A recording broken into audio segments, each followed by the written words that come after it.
Ini ya saya sharekin dulu ya. Suka lupa, marah gue. Iya, agenda gue stres. Oke, topik hari ini ada sebenarnya topiknya harusnya Information Security Management ISO 27001 sama Incident Response ISO 31000. Oke, cuman ini lebih banyak ke checklist. Jadi yang ini akan saya bikin cepat nanti terakhir. Lebih saya akan lebih banyak bukan ke checklistnya apa aja gitu, enggak, itu pasti tidur kalau diomongin kayak gitu. Jadi saya lebih cara cepat buat urusan checklist kira-kira gitu. Contekannya cari di mana kira-kira gitulah. Teknik yang bawah ini lebih ke arah contekan. Bagaimana cara mencari contekan supaya isu 7001 bisa cepat. Cuma nanti dalam prakteknya akan masalah besarnya, eh, kalau kita sebagai auditor sih gampang ya. Coba naskah ini ada segala macam ada. Nah, itu gampang auditor. Yang susah nanti kalau kita yang implementasi di kantor apa segala macam.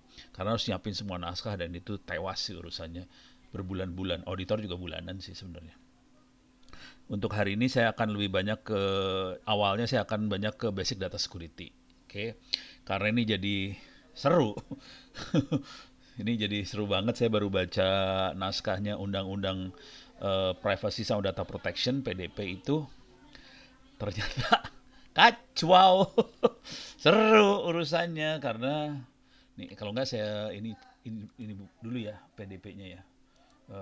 Undang-Undang PDP saya bacain dulu ya. PDP. Anda bisa dapat undang-undang PDP di ini webnya Kominfo, di webnya mana lagi ya kemarin dapatnya nih, hukum online bisa diambil. Saya akan ambil aja yang Kominfo, sama aja sih sebenarnya. Tapi ini saya nggak dapat undang-undang aslinya loh ini dapat yang draftnya doang. Oke, tapi nggak apa-apa lah, draft juga lumayan lah, bisa di download ya. Jadi kita akan download. Terus saya akan baca bentar karena ini ternyata sangat eh jadi bukan sangat ya. Jadi bermasalah karena dia ternyata kayaknya dibukin sama orang hukum, sama manajemen lah. Pokoknya orang-orang kayak gituan yang bikin. Jadi kita punya masalah besar sih sebenarnya. Karena secara teknologi jadi nggak bisa sebenarnya diimplementasiin beneran nih. Nih ya, silahkan dibaca-baca aja kalau mau iseng. Oke, dibaca kata-kata kunci yang penting-penting ya. Kata kunci. Saya kasih lihat kata kunci. Ada kata kuncinya, saya gedein dikit lah biar lebih seru lagi. Ada yang namanya data pribadi, ada perlindungan data pribadi itu normal, tapi ada kata kuncinya lembaganya ini dia. Pengendali data pribadi, ada prosesor data pribadi. Oke, ada corporate, ada jadi cuman kata kunci yang pentingnya ini dua nih sebenarnya, pengendali, controller, sama prosesor. Oke, ada user orang dan sebagainya. Sekarang data pribadi itu apa? Jadi yang urusan ini basic data security ini jadi yang akan saya terangkan hari ini berhubungan banget sama makhluk ini, sama undang-undang ini. Cuma yang bikin undang-undang kayaknya nggak ngerti data security di internet. Jadi nggak nyambung ini sebenarnya, kagak nyambung. Ya udahlah, gue terangin aja ya. Ini mah orang hukum banget lah. Nah, dia akan punya dua jenis data pribadi. Ada yang bersifat umum, ada yang bersifat spesifik. Oke. Yang bersifat spesifik, informasi kesehatan, biometrik, genetik, catatan kejahatan, data anak, keuangan pribadi, dan lain-lain ya. Yang seru lagi tuh kayak pendapat segala macam tuh bisa masuk tuh. Oke. Nah, yang bersifat umum adalah nama lengkap, jenis kelamin, kewarganegaraan, agama, status perkawinan dan sebagainya. Yang jadi masalah sebagian besar dari ini kayak gini-ginian bisa diambil dengan doxing. Parah loh. Jadi kalau kita baca, jadi diulang ya. Data pribadi itu data kesehatan, urusannya BPJS, Kemkes, segala macam itu. Biometrik, urusannya imigrasi, KTP, apalagi SIM. Data genetika itu kedokteran lah, urusan rumah sakit segala macam. Catatan kejahatan, Kumham. Data anak, keuangan pribadi, bank, gitu ya. Nah, terus itu yang bersifat spesifik, yang umum adalah nama lengkap, jenis kelamin, kewarganegaraan, warga negara, status perkawinan dan sebagainya. Nah, data pribadi ini dikontrol oleh makhluk ini nih harusnya dikontrol. Jadi konsepnya harus ada yang kontrol, katanya dia, ada pengendali kontrolernya. Kontrolernya itu misalnya data kesehatan kan Kemkes misalnya, atau masing-masing rumah sakit. Tapi harusnya lebih ke Kemkesnya ya. Terus ada KTP, ada eh, apa sih? Dukcapil lah di Mendagri segala macam. Nah, nanti ada yang make data-data tadi, ada yang pemakai dari data itu, namanya istilahnya prosesor data pribadi, itu yang make bisa KPU. Jadi ada lembaga yang make data tadi. Jadi bisa KPU, bisa siapalah. Jadi dia akan berinteraksi dengan si controller tadi. Nah, nanti kalau dibaca-baca ke dalam-dalamnya, si controller nggak boleh melakukan apa-apa segala macam. Nah, kalau melanggar ketentuan, ada denda apa segala macam lah. Cuman yang jadi masalah adalah eh wah ini seru banget di ruang makan sebelah tuh seru banget. Yang jadi masalah adalah apa sih namanya? Kita sama sekali nggak dikasih tahu teknik proteksinya seperti apa, nggak ada. Jadi teknik proteksinya adalah surat menyurat gitu. Anda nggak boleh ini, Anda nggak boleh ini, dan Anda harus bikin deklarasi, Anda tidak melakukan ini. Jadi bentuknya kayak deklarasi, kita declare, saya tidak akan ini. Jadi bentuknya nanti misalnya KPU pakai data dari Mendagri, nanti KPU bilang, data ini hanya dipakai untuk kebutuhan KPU doang, bikin deklarasi seperti itu. Cukup, udah, beres. Yang jadi masalah nih, coba kita lihat gebleknya ya. Tapi ini kemarin video saya langsung di take down sama YouTube, parah. Gara-gara ngomongin kayak gitu di take down, parah. Kita masukin sini aja lah yang paling blow on ya. Soalnya saya doxing. Lagi webinar gue doxing, kan kacau. Ini contoh paling sederhana gini ya. Kita masuk ke Play Store. Masukin aja kata kuncinya di sinilah. IKTP. Banyak banget aplikasi yang ngomong bisa ngecek IKTP gitu. Seru kan? Harusnya ini nggak ada. Terus udah gitu, ini kan langsung dari dukcapilnya kita bisa ngambil. Nah, ini yang ngambil kan orang biasa, bukan prosesor. Nah, bonyok dah lu nggak? Terus ada cek KTP, ini orang biasa lagi. Ini orang biasa lagi. Jadi ini ngelepas. Yang ini masuk ke sono. Ya sudah lah. Tidak ada pertanyaan, tidak pernah diajak audiensi, nggak pernah. Alhamdulillah gue nggak pernah diajak audiensi. Saya bersyukur sekali saya tidak diajak audiensi, jujur. Kalau gue diajak audiensi gue stres sekali. Mendingan kayak gini, jadi tidak merasa berdosa saya. Jadi ini kalau Anda cari kayak gini nih, aplikasi kayak gini banyak banget lah. Ini kalau kayak saya ini, kan bejibun lah. Cek KTP kan bejibun. Belum lagi teman-teman lagi geblek kalau udah tahu ceritanya ya. Anak-anak mah geblek-geblek jadi orang. Jadi caranya IKTP kan ada ini, ada chipnya di dalamnya, ada NFC-nya. Ya udah pakai RFID, dapat NFC-nya. Udah gitu kita tinggal mapping NFC ini namanya siapa. Oh, bubar loh. Dari ID-nya kita bisa dapat ya dari tag yang dari ada IKTP kita bisa mapping ke tinggal data entry. Contoh paling gampang sih kita bikin aja di hotel. Hotel kan pasti minta KTP kan. Udah di tap aja tuh KTP, dapat tag KTP-nya. Data entry lah. KTP ini namanya siapa, alamat di mana apa. Dapat KTP data. Nggak usah minta ke Depdagri juga dapat. Nggak usah jadi prosesor juga dapat. Kacau kan? Beres ya. Kalau ada kebocoran data bisa dituntutkan ke data prosesor. Ini masalahnya kayak yang bocorin bukan prosesor. Yang bocorin mah orang biasa juga bisa bocorin. Di KTP ada enkripsi, jangan khawatir. Tapi cara nge-bypass enkripsinya ya kita minta ininya aja, kita tap NOC itu apa Pak? Kita cari aja nih, ada pertanyaan, ada agak OTD ya. Security. Jadi caranya kalau ini seringkali kita nyebutnya Network Operation Center. Kalau NOC ya, NOC Network Operation Center. Jadi pusat untuk operasi jaringan. Kalau untuk security kita bisa nyebutnya SOC. Security Operation Center, kira-kira gitu. Beres ya?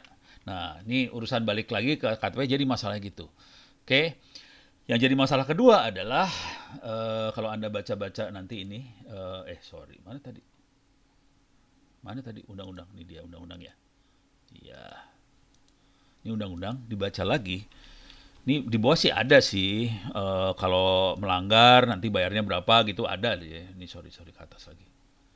Ke atas mana nih? Ini penjelasannya. Di bagian atas ada kalau melanggar nih. Ini melanggar. Cuman urusannya kan perampasan, pembekuan, pelarangan, penutupan seginian, gitu ya. Oke ya. Ini nih ini ininya ya. Apa sih bukan? Oh itu hukumannya lah ya kira-kira kayak gitu. Nah, nih gitu ya. Setiap orang dengan sengaja melawan hukum memperoleh dan mengumpulkan data pribadi yang bukan miliknya maksud menguntungkan diri sendiri orang lain kena kayak ginian. Oke, yang jadi masalah bagaimana kita bisa membuktikan bahwa dia melawan hukum, bahwa dia mengumpulkan data pribadi. Itu yang jadi masalah. Jadi nggak ada mekanisme buat pembuktiannya, nggak bisa. Ini contoh. Ini gue contoh sederhana aja ya. Contoh sederhana. Kita masuk sinilah, masuk ke Bukalapak atau Tokopedia. Emang nggak ada data pribadi kita di situ? Ya ada lah. Nama ada, alamat ada, ada di situ. Emang kayak gini-gini minta dari Dukcapil kan enggak. Jadi usernya data entry sendiri. Jadi itu jadi masalah. Dia tidak mencolong yang usernya memang masukin data itu untuk melakukan transaksi kan kita masukin alamat apa segala macam.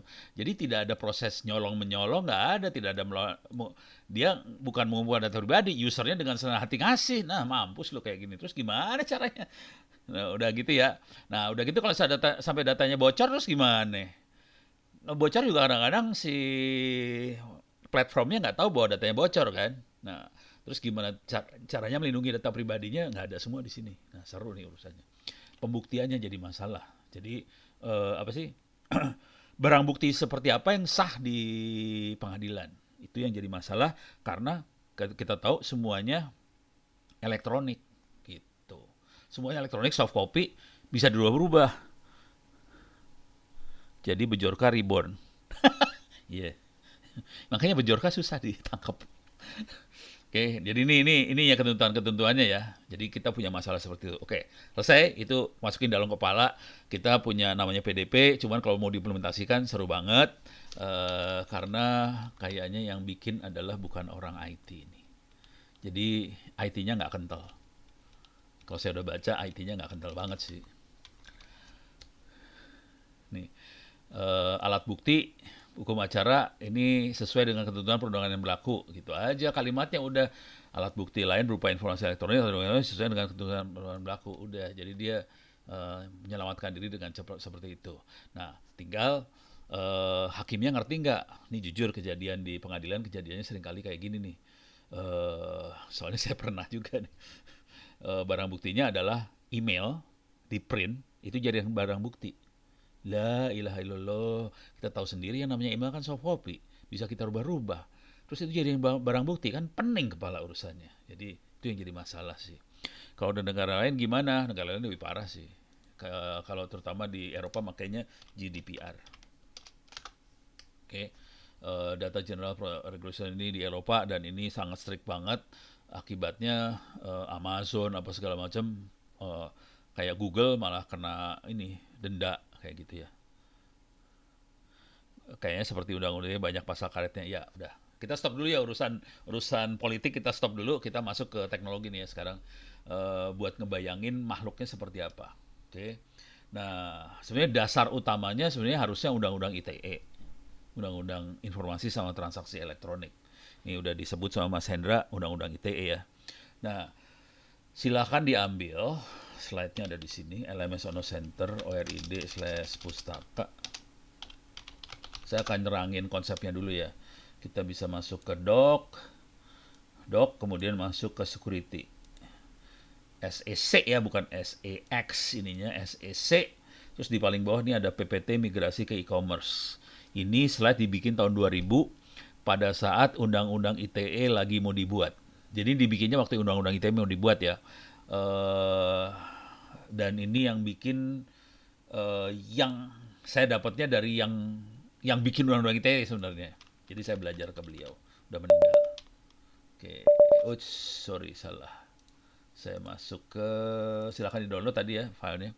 Saya akan masuk ke PPT mana sih? Ini dia. Saya masuk konsepnya aja. Jadi konsep yang paling besarnya adalah harus ngerti dulu masalah paling besarnya ya. Masalah paling besar di privacy segala macam. Tadi undang-undang PDP adalah CIA. Oke. ISO 27001 lah. Tambahin. Oke. CIA singkatan dari confidentiality, kerahasiaan, integrity, dan availability. Itu yang versi ISO 27001. Cuman pada waktu kita bikin undang-undang ITE, kita nggak pakai istilah CIA sih, beda. Cuman cara berpikirnya kira-kira nggak beda jauh ke arah sana. Mereka sekarang orang banyak pakai kata CIA soalnya kayak apa badan intelijennya Amerika. Orang kan suka gitu banget ya. Oke. Jadi ini waktu itu dasar pemikirannya undang-undang ITE itu lebih yang TE-nya ya, transaksi elektronik, lebih ke arah e-commerce sih sebenarnya. Oke. Nah, ini saya akan loncat, sebagian besar akan saya loncatin. Saya loncat masuk ke sini. PKI sama saya. Oke.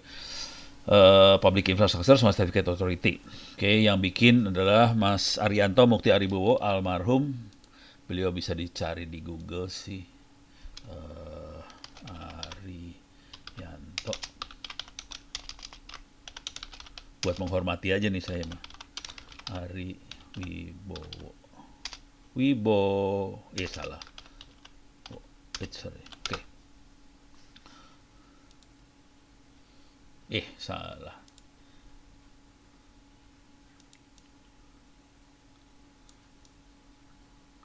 Koi paste aja paling gampang lah. Kok nggak dapet ya?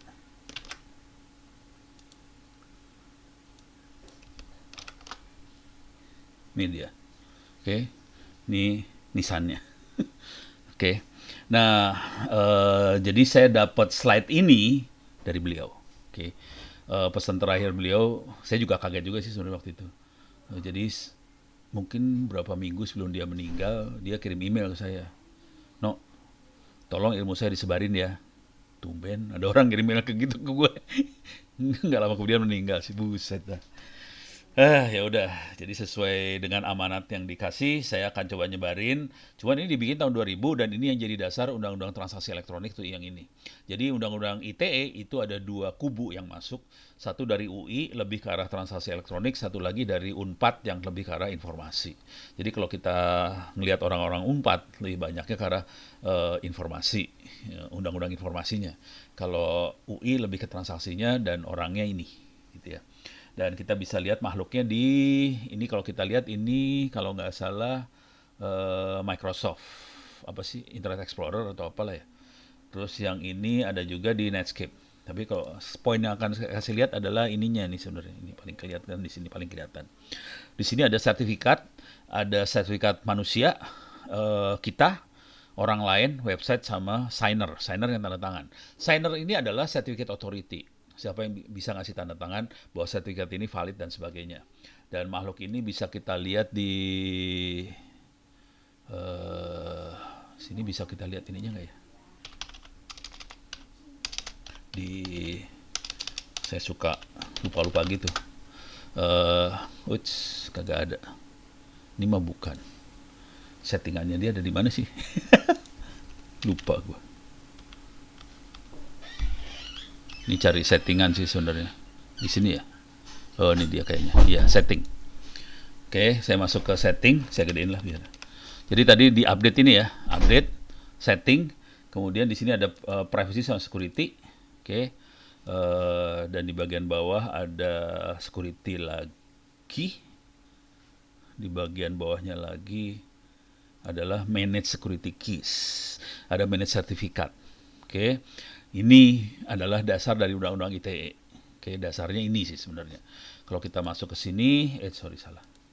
yang sertifikat. Di sini ada your sertifikat, ada server, ada authorities. Kalau tadi ada your, ada people, ada ini. Kalau yang lain biasanya jarang. Kita masuknya ke your sertifikat, server, sama authorities. Server nggak ada, your nggak ada. Saya nggak bikin sertifikat di browser.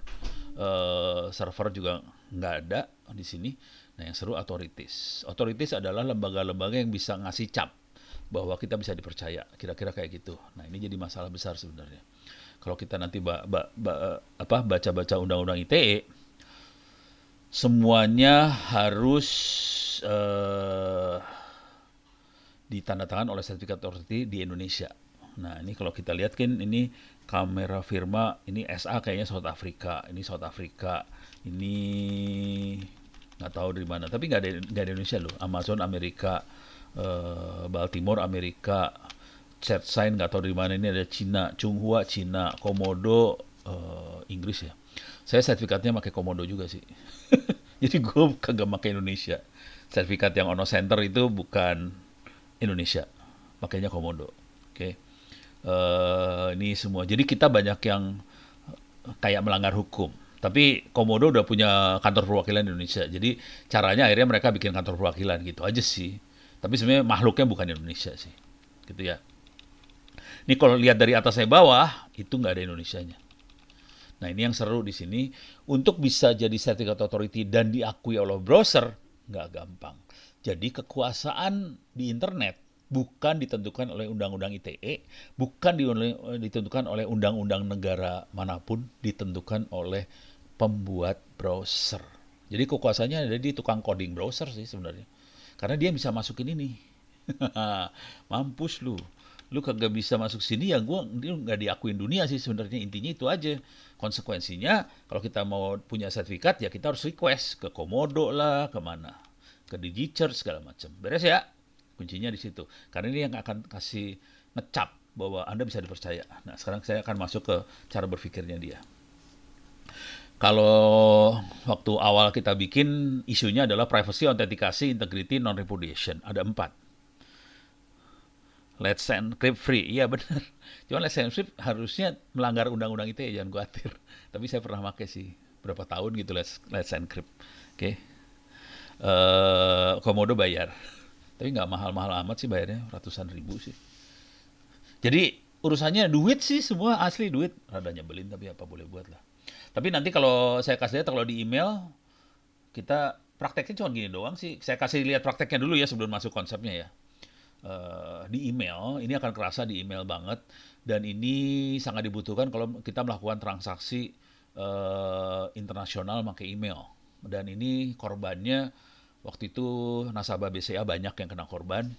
Jadi kasusnya adalah si nasabah-nasabah ini bikin transaksi ke pabrik-pabrik yang ada di luar, di Cina kebanyakan. Bikin transaksi pakai email, udah gitu caranya cuma gampang aja. Pabrik, gue pesan barang dong sekian kontainer. Terus pabriknya bilang, oke, barang sudah kita kirim, silahkan transfer duitnya ke akun ini. Biasa kan. Nah, cuman karena dia tidak pakai mekanisme yang ada di undang-undang ITE tadi yang dibikin sama Mas Mukti itu, nah dia itu tidak mengautentikasi itu pabrik Cina bener nggak kirim email. Nah, ini emailnya dihack.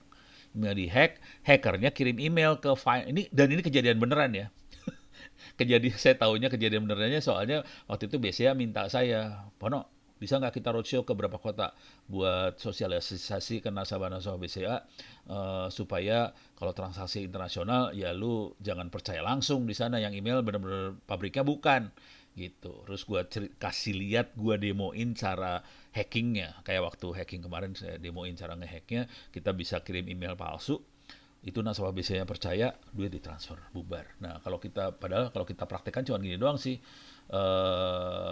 Kita masuk ke ininya ya. Masuk ke setting dulu ya. Ada account setting. Oh, salah bukan setting, salah. Saya masuk ke account setting dulu, account setting. Nih, account setting. Di sini ada end-to-end encryption. Ini sih ada 2 akun kebetulan di sini. Ada akun saya di security sama ITTS. Ini ada encryption, jadi kita harus bikin dulu si key-nya. Public key, private key-nya harus dibikin, nanti saya terangin kok bisa emailnya dihack gampang banget. Email kan gampang banget bikinnya. Lu eh waktu hacking gue terangin nggak ya waktu itu ya? Jadi kita gampang banget sih ngirim spoofing email sih, gampang banget. Yang paling blow on mah inilah, nih ya. Ini kan kita yang entry nih, ono@itttsacd kan kita yang entry. Bisa saya rubah seenak jidat, ini kan saya bisa ganti nih. Misalnya saya bikin mail baru juga account action ya, misalnya add mail account, bisa nih add mail account. Saya kan bisa bikin aja misalnya Jokowi. Jadi saya nggak ngehack mailnya sana sih, cuma saya bisa bikin kayak gini kan, presiden ri.go.id. Oh sorry, salah, ini email ya. Ini Joko Widodo. Cuman gini aja kan, saya nanti emailnya keluarnya dengan Jokowi Presiden RI. Jadi cara ngehacknya sih sebelum ini sih kita setup akun ngaco aja, terus ya udah jadi kita bisa kirim email, udah dengan Jokowi ini. Dan yang gilanya orang percaya gitu. Di tempat lain sudah diterangkan, di sini nggak ada materinya. Oh berarti waktu hacking gue lupa nerangin yang ini kali ya. Waktu materi hacking kemarin. Jadi waktu materi hacking kemarin harusnya saya nerangin kayak gini juga caranya melakukan spoofing email. Semudah ini sih cara bikin spoofing emailnya. Jadi saya cukup bikin email seperti ini udah kita kirim, orang nyangkanya Jokowi gitu ya. Jangan khawatir. Ini walaupun ini kayak gini saya praktekin beneran, orang masih ada yang ketipu loh, jangan khawatir. Malah ini di aparat lagi. Di depan aparat saya demoin. Jenderal-jenderalnya sih ngerti kan, sambil ketawa-ketawa, jenderal di depan-depan, jenderal sih bintang-bintang di depan saya. Yang di belakang tuh ada yang letnan. Letnannya ngomongnya gini, wah Pono hebat banget ya dapat email dari Pak Jokowi. Buset, gue lagi nipu, lu pada percaya lagi. Pusing gue kepala. Jadi sesederhana ini cara nipunya. Jadi caranya si hacker yang Cina tadi, dia pakai emailnya pabrik Cina, terus dia emailnya kayak gini, terus dia kirim email ke finance ngasih tahu barang sudah dikirim, tolong kirim duitnya ke akun ini. Tentunya akunnya bukan punya pabrik kan, akunnya akun si hacker. Duitnya ditransfer. Jadi emailnya ke finance langsung, finance-nya percaya langsung, duit langsung dikirim. Dan itu ratusan juta yang dikirim. Hilang duitnya, bener, nggak bisa ditarik, udah. Jadi di perbankan kan gitu, kalau duit udah ditransfer nggak bisa ditarik loh. Jadi nggak bisa minta duitnya dibalikin, nggak bisa. Lu bayangin ini duitnya internasional, wah udah lah, bubar aja, udah nangis-nangis aja itu orang finance. Itu kejadiannya. Beres ya. Nah, kalau kita main end-to-end encryption, kita harus ngaktifin key tadi. Ini kita harus tambahin key, kita bisa create key, public key, private key, kita bisa import key-nya kalau dibutuhin segala macam, dan kita bisa set kapan expirednya. Saya biasanya nge-set expired saya setahunan, 1 tahun sekali expired sih. Ini masih bulan 12 expirednya. Oke, masih lama. Bentar lagi sih sebenarnya. Bentar lagi expired, saya harus perpanjang lagi nih key saya supaya aman gitu ya. Beres ya, kebayang ya ini key-nya. Udah gitu kalau saya mau kirim email cukup saya bikin kayak gininya, right? Cuman saya kalau main key saya hanya bisa ngirim email ke orang-orang yang punya key juga sih. Jadi misalnya ono@itttsacid, saya tuh dari ITTS ke ITTS ya, tes. Oke. Saya bisa, ini tidak di encrypt, sekarang di encrypt, jadi cuma diklik aja di sini. Nih di encrypt dia. Oke. Use encryption. Nih tes. Oke. Atau kita pakai option juga bisa kalau nggak salah. Nih. Salah. Security nih. Di encrypt, subjeknya di encrypt, digital sign, ini semuanya bisa dicontreng, tinggal contreng-contreng. Jadi kerjanya cuma contreng-contreng aja. Cuman di awalnya nanti kita harus nerangin dulu baru Anda bisa ngerti lebih bagus sih. Saya kira-kira caranya cuma gini doang ya. Cuma contreng, tanda tangan digital, contreng, send. Dah. Cuma gitu doang sih. Nih ya, ini dikirim, masuk. Saya get mail dulu supaya mana ini dia masuk. Perhatiin ini subjeknya jadi uncheck, padahal subjek awalnya kan tes ya. Di sini jadi uncheck gitu ya. Kalau saya klik baru dia akan ngebuka. Klik, dia ngebuka nih tes sekarang berubah, dan di sini dia ngasih kode bahwa ini emailnya dienkripsi. Sekarang saya bisa buka, cek di sini, yang tanda tangan siapa. Dia bilang tanda tangannya bagus. Kita lihat yang tanda tangan siapa, view signer, yang tanda tangan adalah Ono ITTS. Jadi kita bisa lihat benar yang tanda tangannya siapa, kelihatan, kita bisa cek segala macam. Jadi caranya sesederhana ini sih sebenarnya caranya. Oke, cuman nanti ada proses harus bikin public key, private key dan sebagainya. Saya harus nerangin dulu makhluk apakah itu, gitu ya. Saya balik lagi ke sini ya. Jadi saya kasih lihat makhluk makhluk ujungnya seperti apa. Saya balik lagi terangkan lagi cara bekerjanya dia seperti apa, gitu ya. Supaya ngerti dulu ini kita ngadepin makhluk apa nih. Jadi di awal tadi saya udah kasih lihat apa sih masalah di sisi legalnya seperti apa.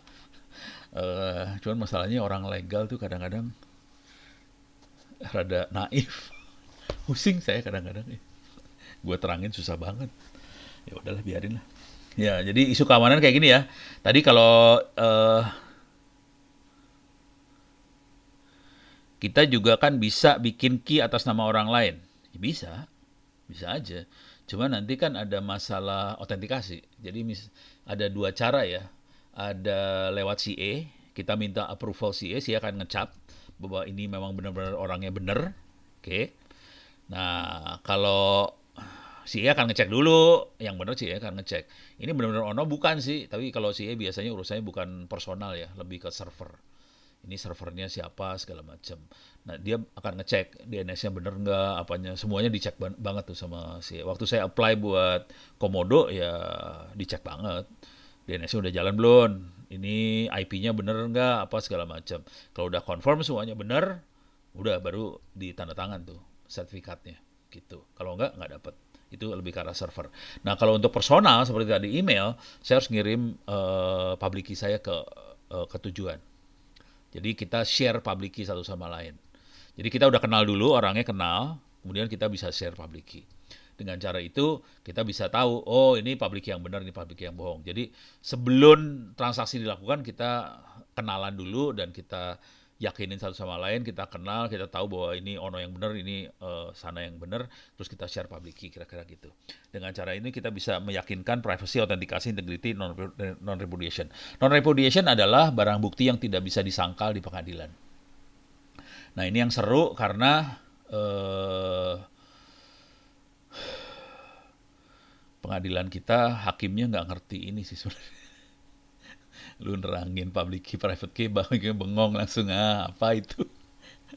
Jadi ini masalah besar ya PR kita semua sih sebenarnya. Kita harus minterin hakim untuk urusan ini. Cuman hakim kita pinter-pinter, dibenerin susah banget.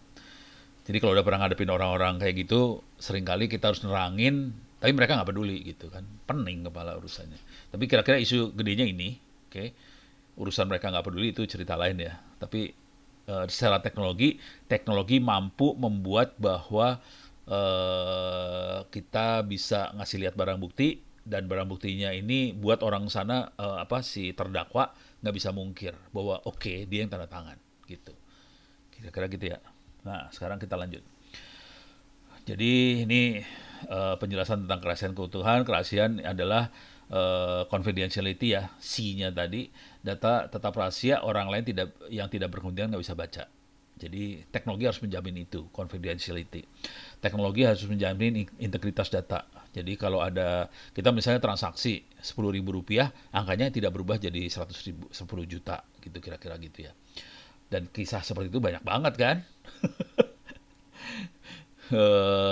Misalnya anggaran lepas gitu, naskah anggaran lepas, angkanya berubah di luar, kan kacau tuh kejadian, jangan khawatir. Terus pasti tanya, kan bapak tulisnya anggarannya sekian, gue nggak pernah nulis anggaran sekian, kenapa keluarnya jadi segitu di sebelah sana, gitu. Soalnya tidak ada mekanisme kayak ginian, dan kita juga nggak bisa membuktikan bahwa yang saya omongin beneran loh ini, jangan khawatir beneran. Jadi rencana anggaran RAB, instansinya nggak usah disebutin lah ya. Jadi RAB itu lepas sampai keluar, kemudian di luar angkanya berubah. Jadi seru nih ceritanya kan. Pas di cross check beda angkanya, nah, seru. Dan itu dokumen yang sana kan nggak ada tanda tangan digital, nggak ada apa segala macam kan jadi seru. Nah, udah gitu. Di sini mungkin Sini enak aja bisa mungkir kan, gitu. Terus juga masalah autentikasi.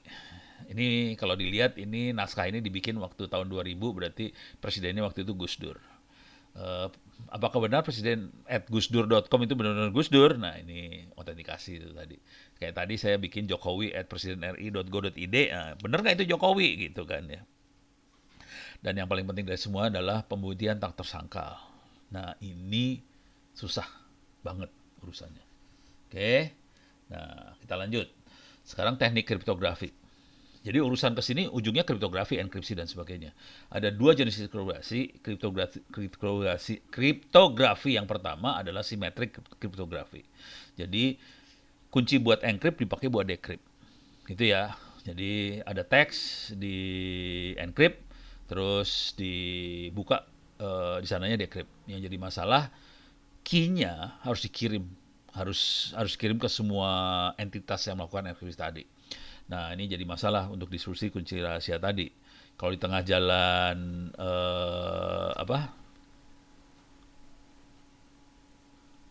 mestinya ada orang hukum yang ngerti dan suka IT ya.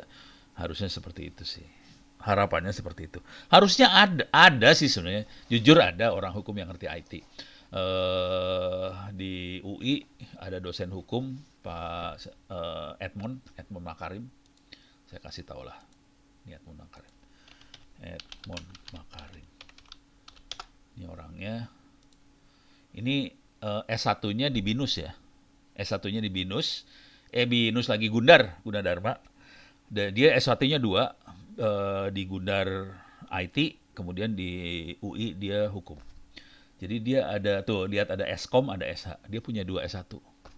Jadi dia orang ini dan dia sering dikasih ngasih advice, cuman masalahnya kan dia minoritas gitu, yang lain kan orang hukum, jadi kelihatan ininya nggak terlalu dominan akhirnya gitu. Jadi ada orangnya sih sebenarnya. Oke, balik lagi ke sini ya. Oke, jadi ini memang salah buat ngirim kuncinya gitu ya. Kalau saya kuncinya diambil di tengah jalan, bubar ceritanya semua. Dan ini kejadian sama mesin kriptografinya Jerman yang ditaruh di submarine-nya kapal selamnya Jerman, namanya Enigma.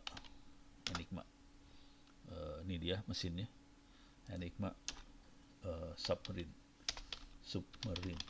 Jerman. Ini keren nih.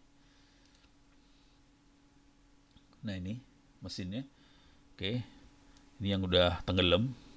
Nah, kejadiannya salah satu submarine Jerman, U-boat 559 ini ketangkep sama sama tentara sekutu, sama Amerika, ketangkep. Enigmanya ketangkep, akhirnya semua komunikasi Jerman dari pangkalannya ke U-boatnya ketahuan semua, bubar semua, langsung habis. Jadi ini kisahnya. Jadi keywordnya Enigma ini legend banget.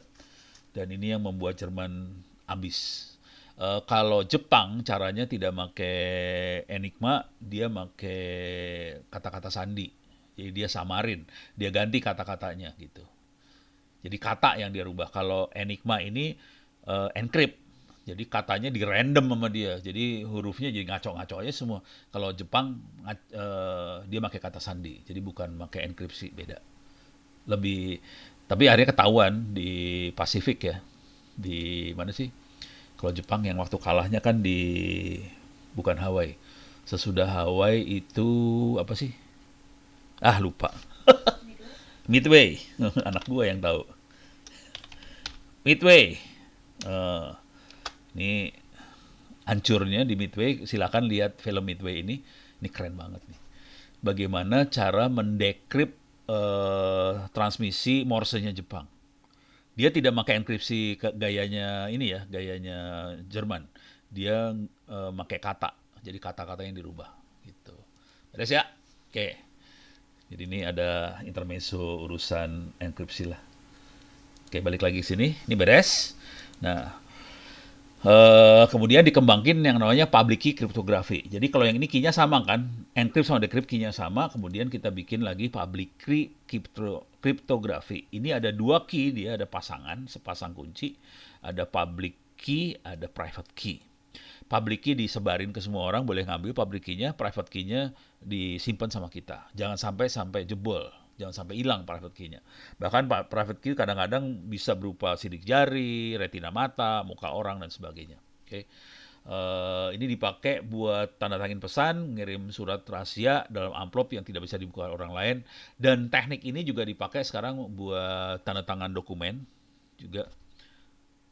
Oh, yang jebolin Alan Turing, ya itu salah satunya lah.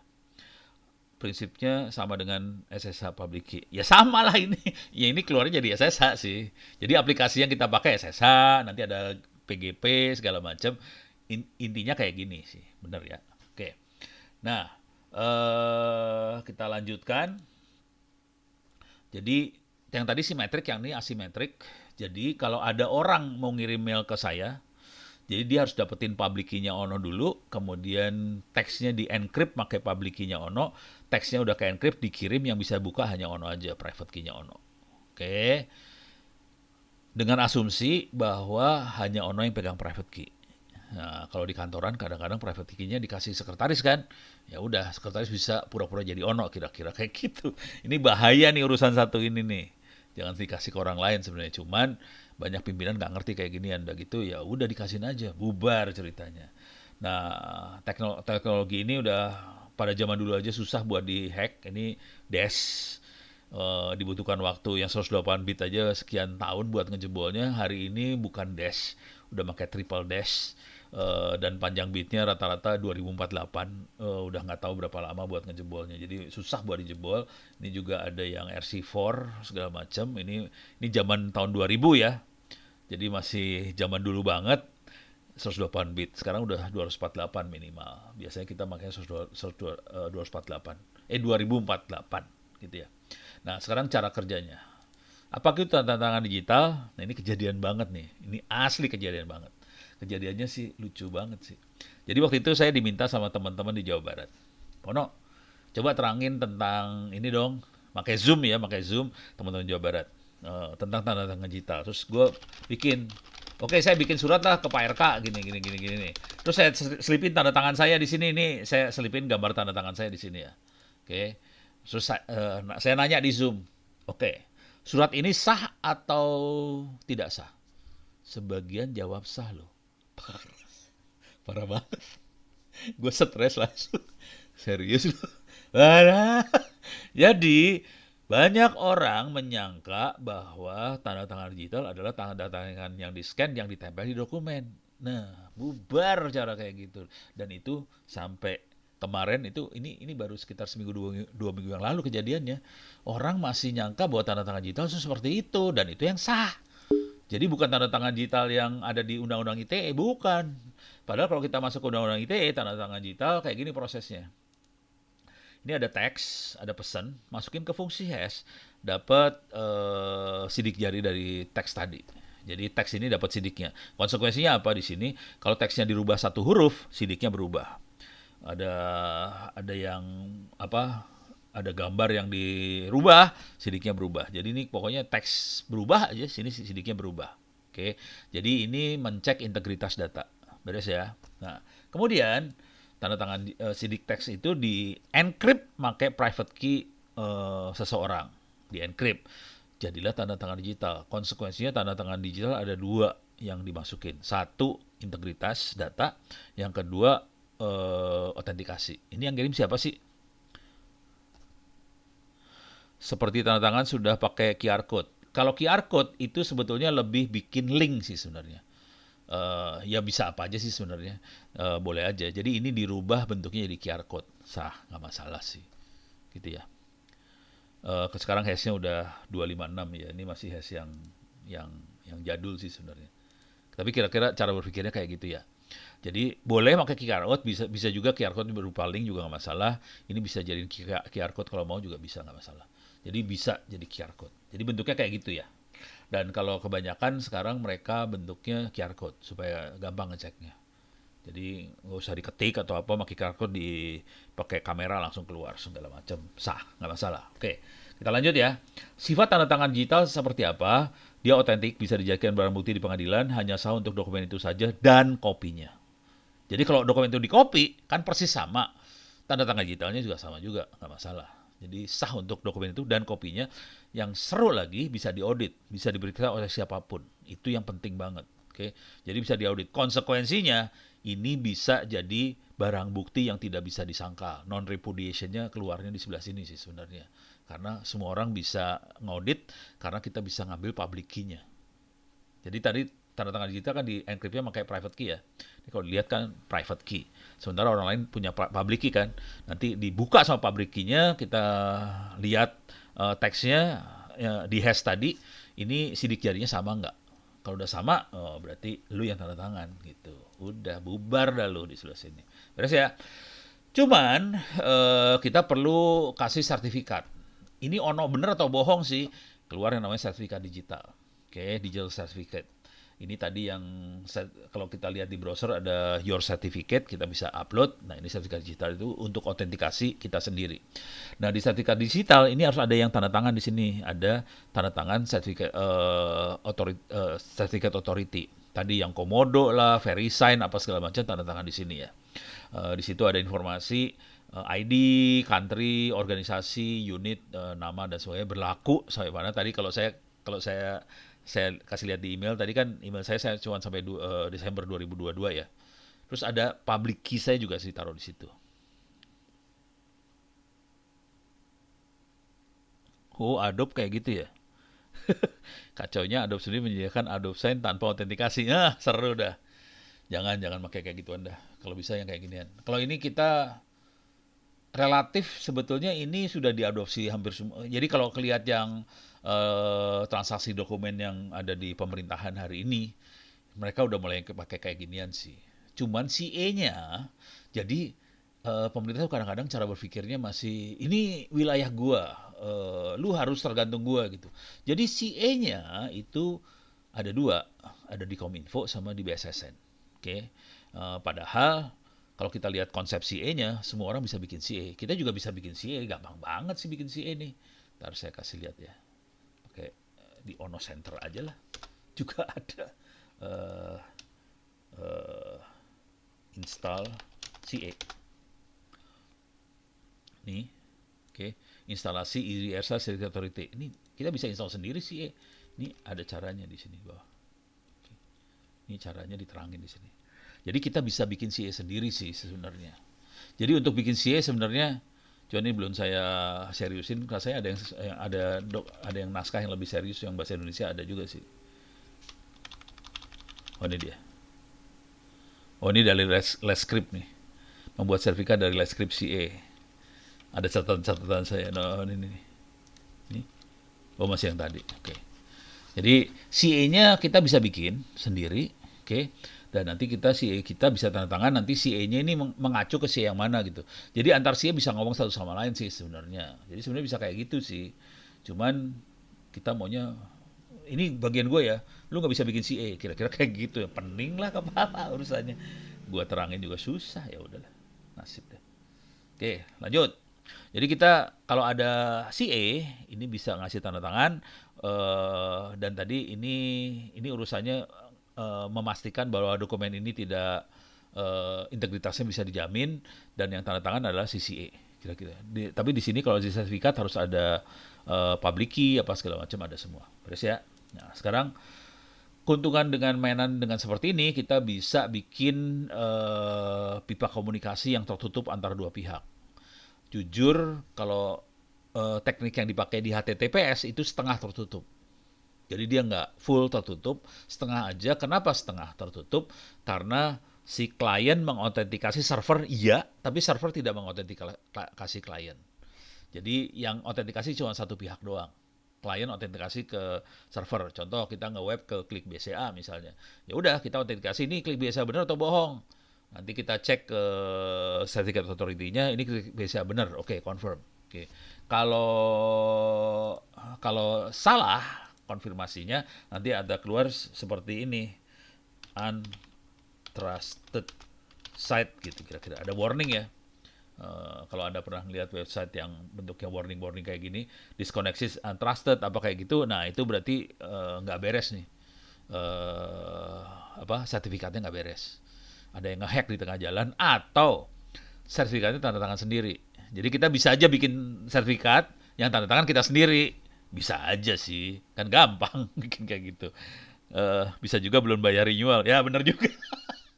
Jadi renewalnya belum dibayar ya keluarnya kayak gini gitu ya. Nah, kalau udah keluar kayak gini ya tinggal kita cek ini masih kita bener apa kagak. Nah, ini kejadian beneran, asli kejadian beneran. Ini waktu itu saya sama Gildas sih, iseng, iseng. Gildas yang kelakuan minus banget. Jadi kita di wifi gitu, free wifi-nya. Terus dia masang MITM, Man in the Middle Attack. Oke, MITM dipasang, terus kira-kira jadi prosesnya Man in the Middle Attack ini kayak kita nipu semua user yang ada di wifi itu dan bilangin bahwa kita yang jadi gateway ke internet. Udah gitu kita jalanin proxy dan gilanya proxy-nya bisa proxy HTTPS. Udah gitu pas ada orang gelo juga sih. Ada orang nge-web ke klik BCA, keluarnya kayak gini sebenarnya. This site is untrusted gitu ya. Orang normal kan next next next next next. Nah, kita juga ngetes ngomong sama CS-nya waktu itu. Ada CS-CS yang nggak terlalu pintar, bilangnya kan gini, udah di next-next aja biar jalan lagi. Gitu aja. Padahal kita lagi MITM. Ya sudah, pas di next jebol itu, kita bisa ngambil duit orang, asli kejadian. Beres ya. Apakah tanda tangan digital yang diakui secara hukum hanya melalui yang terdaftar penyelenggara sertifikat elektronik Indonesia? Maksudnya CE Indonesia, gitu ya. Di Undang-Undang ITE CE-nya harus di Indonesia. Nah, cuman solusinya, jadi kalau kita pakai CE-nya punya BSSN sama punyanya apa sih namanya tadi, Kominfo, itu dua makhluk itu nggak ada di dalam browser itu. Jadi kalau kita pakai punya mereka, berapa ya kita urusannya? Nanti keluarnya di security site is untrusted keluarnya, karena CE-nya tidak diakui sama browser. Jadi solusinya yang terjadi adalah kita pakai CE-nya luar yang punya wakil di Indonesia gitu. Jadi cara ngeceknya gampang lah, ke Google Maps aja. Paling nggak setahu saya ada dua paling nggak minimal ada di Indonesia. VeriSign kalau nggak salah ada. VeriSign apa yang ada ya? Bukan VeriSign berarti. Bisa dicek dulu sih. Kalau nggak kita cek aja ya. Uh, uh, Open SSL. Bisa ngecek gampang sih ngeceknya. Gue lupa soalnya yang punya ini siapa. Oke.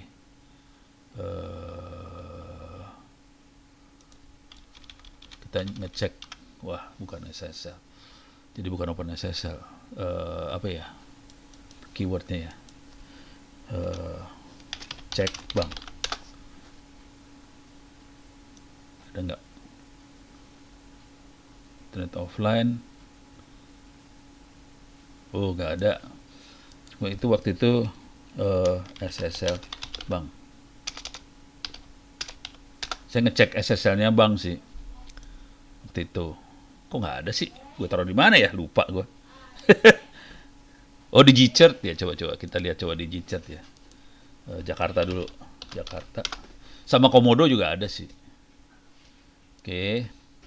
Di Gchart. Ya, oh ini ada nih. Ini ada. Nih. SCBD Office ini ada. Dia Digital punya kantor cabang di Indonesia. Satu lagi Komodo sih. Komodo tuh, tapi namanya bukan Komodo deh kalau nggak salah. Nggak tahu gue. Ini ya. Karena saya Komodo, tapi saya dapatnya dari, coba gue lihat ini gue arsip gue dulu ya. Var data backup private. Gue taruh di mana ya? Bentar. Lupa. Saking banyaknya. Lupa gue sih. Gue taruh mana? Lupa gue. Wah. Ini ada Ono Center SSL.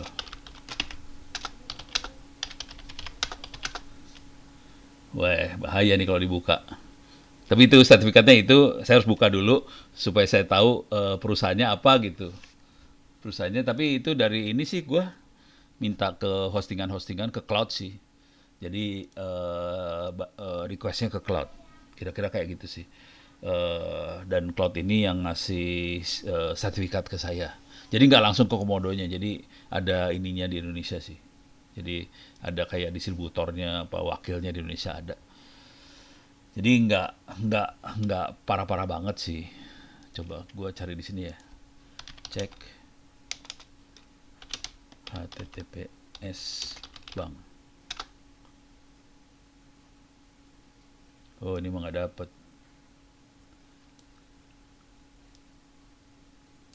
Open SSL. Nggak ada. Coba Ono Center. Oh ini dia. Ini dia. Oke. Ini cara ngeceknya ya. Ini cara ngeceknya dia pakai CE-nya siapa gitu ya. Misalnya saya akan ngecek nih. eh jadi saya udah bikin skrip-skripnya. Cara ngeceknya cuma di klik kanan copy gini aja. Jadi pakai OpenSSL, S client, connect, iBank, klik BCA 443 HTTPS ya. Terus kita bisa ngecek sertifikatnya caranya kayak gini. Ini saya gedein lah biar Anda bisa ngelihatnya enak.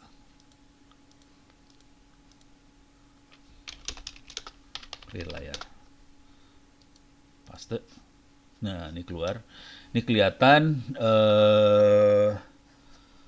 ini kelihatan klik BCA, kemudian CA-nya adalah DigiCert, kira-kira kayak gitu, bisa kelihatan.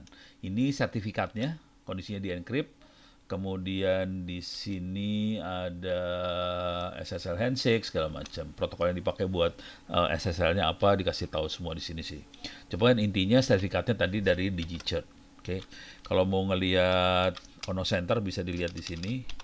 Ono Center ORID nih. Nah kan di Inggris kan, saya pakainya Komodo nih, Komodo dari Inggris. Oke. Dan dia kasih tahu nama organisasinya Ono Center ORID, kira-kira kayak gitu. Jadi saya pakai Komodo. Coba kita lihat, paling seru pakai punya pemerintah kan? Coba lihat kemkominfo.go.id. Ups, salah.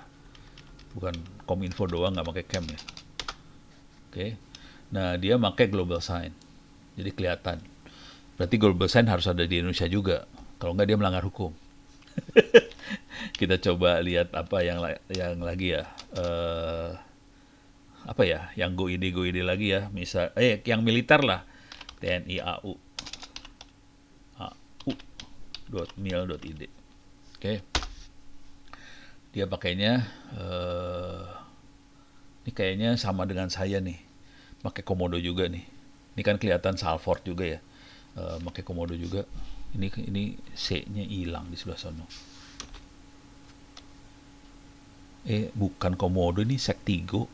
Bukan Komodo dia makainya. Oke, tapi Inggris punya. BSSN. Oh, ya tinggal diginin aja. bssn.go.id ya. bssn.go.id. Tuh kan. Yang seru BSSN tidak pakai CE-nya BSSN sendiri, terus Kominfo tidak pakai CE-nya Kominfo sendiri. Seru kan? Ya, udah.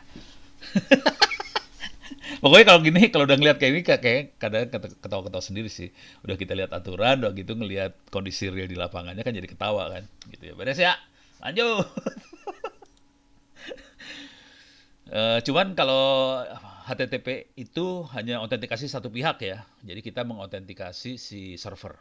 Server tidak mengautentikasi klien. Kalau SSH kita bisa dua pihak, Open VPN dua pihak. Teknologinya sama persis kayak gini. Oke. Yang seru dari makhluk ini adalah kita bisa bikin surat izin digital.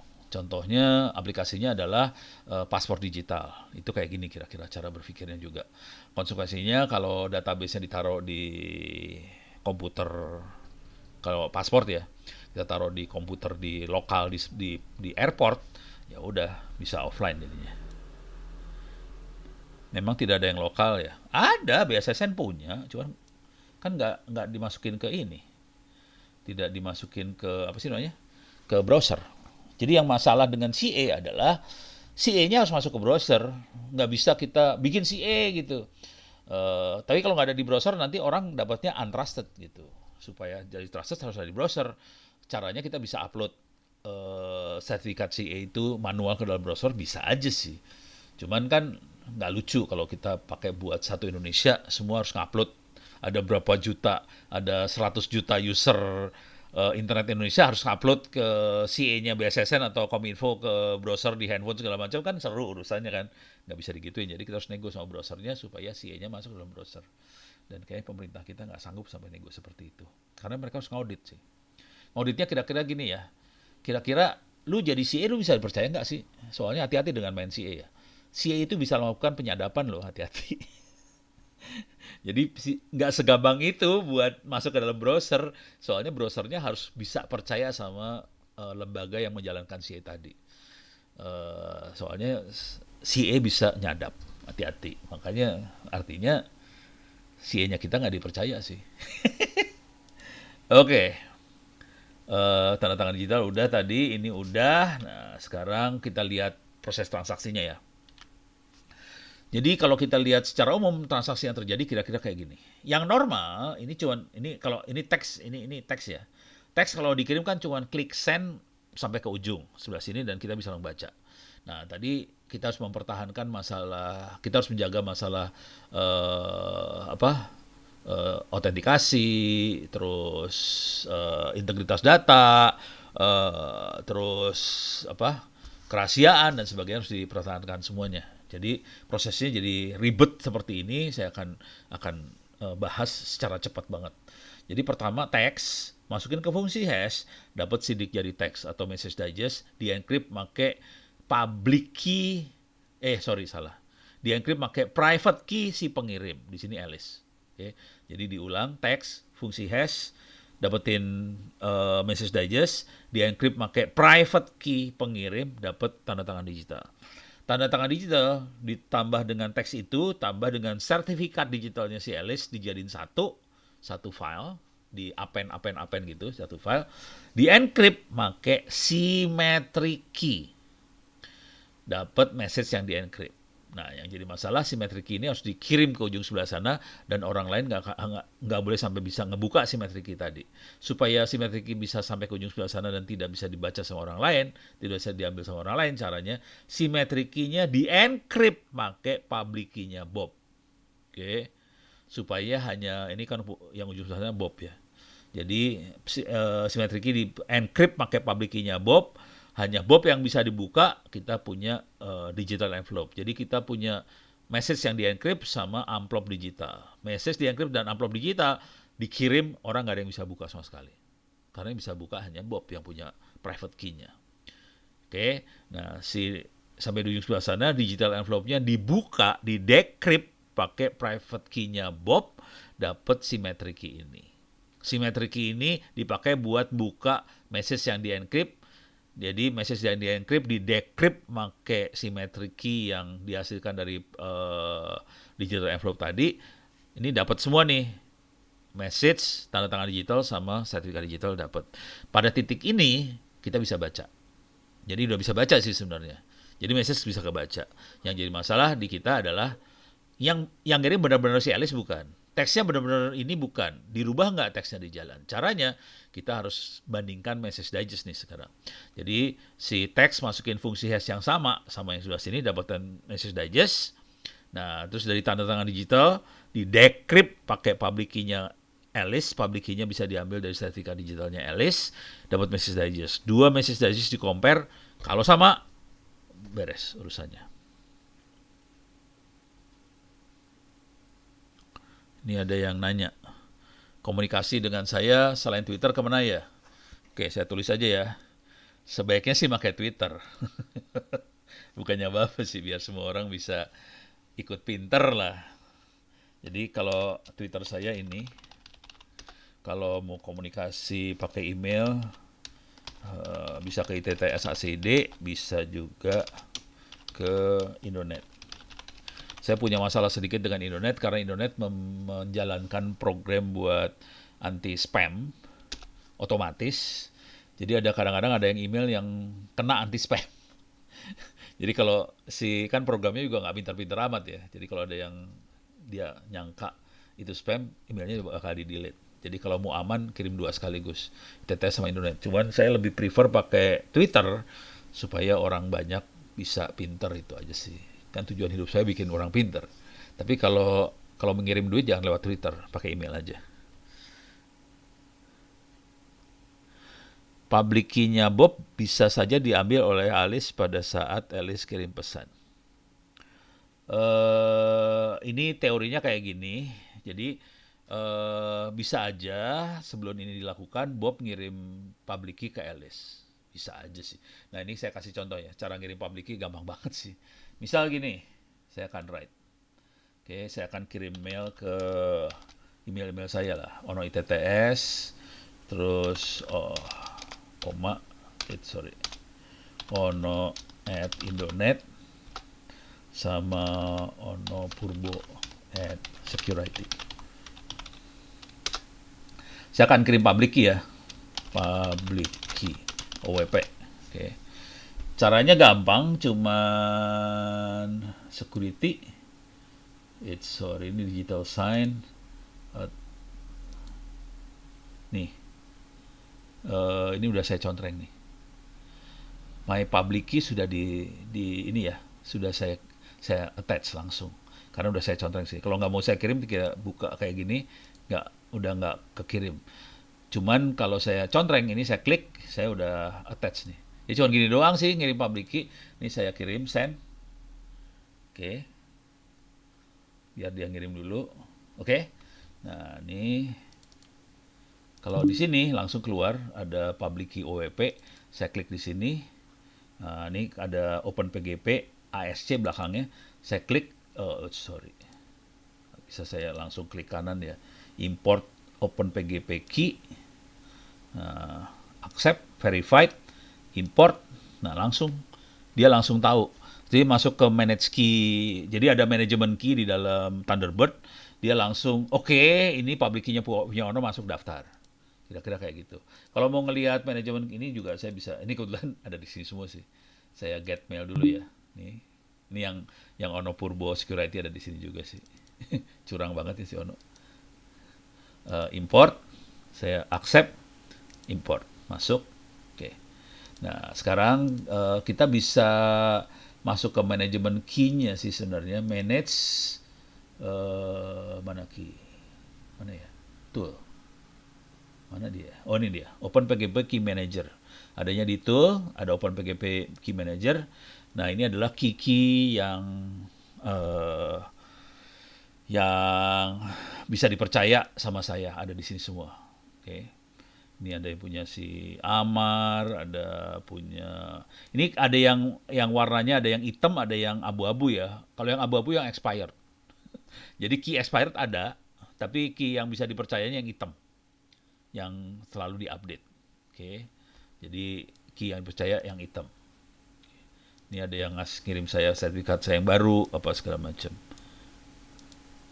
Oke.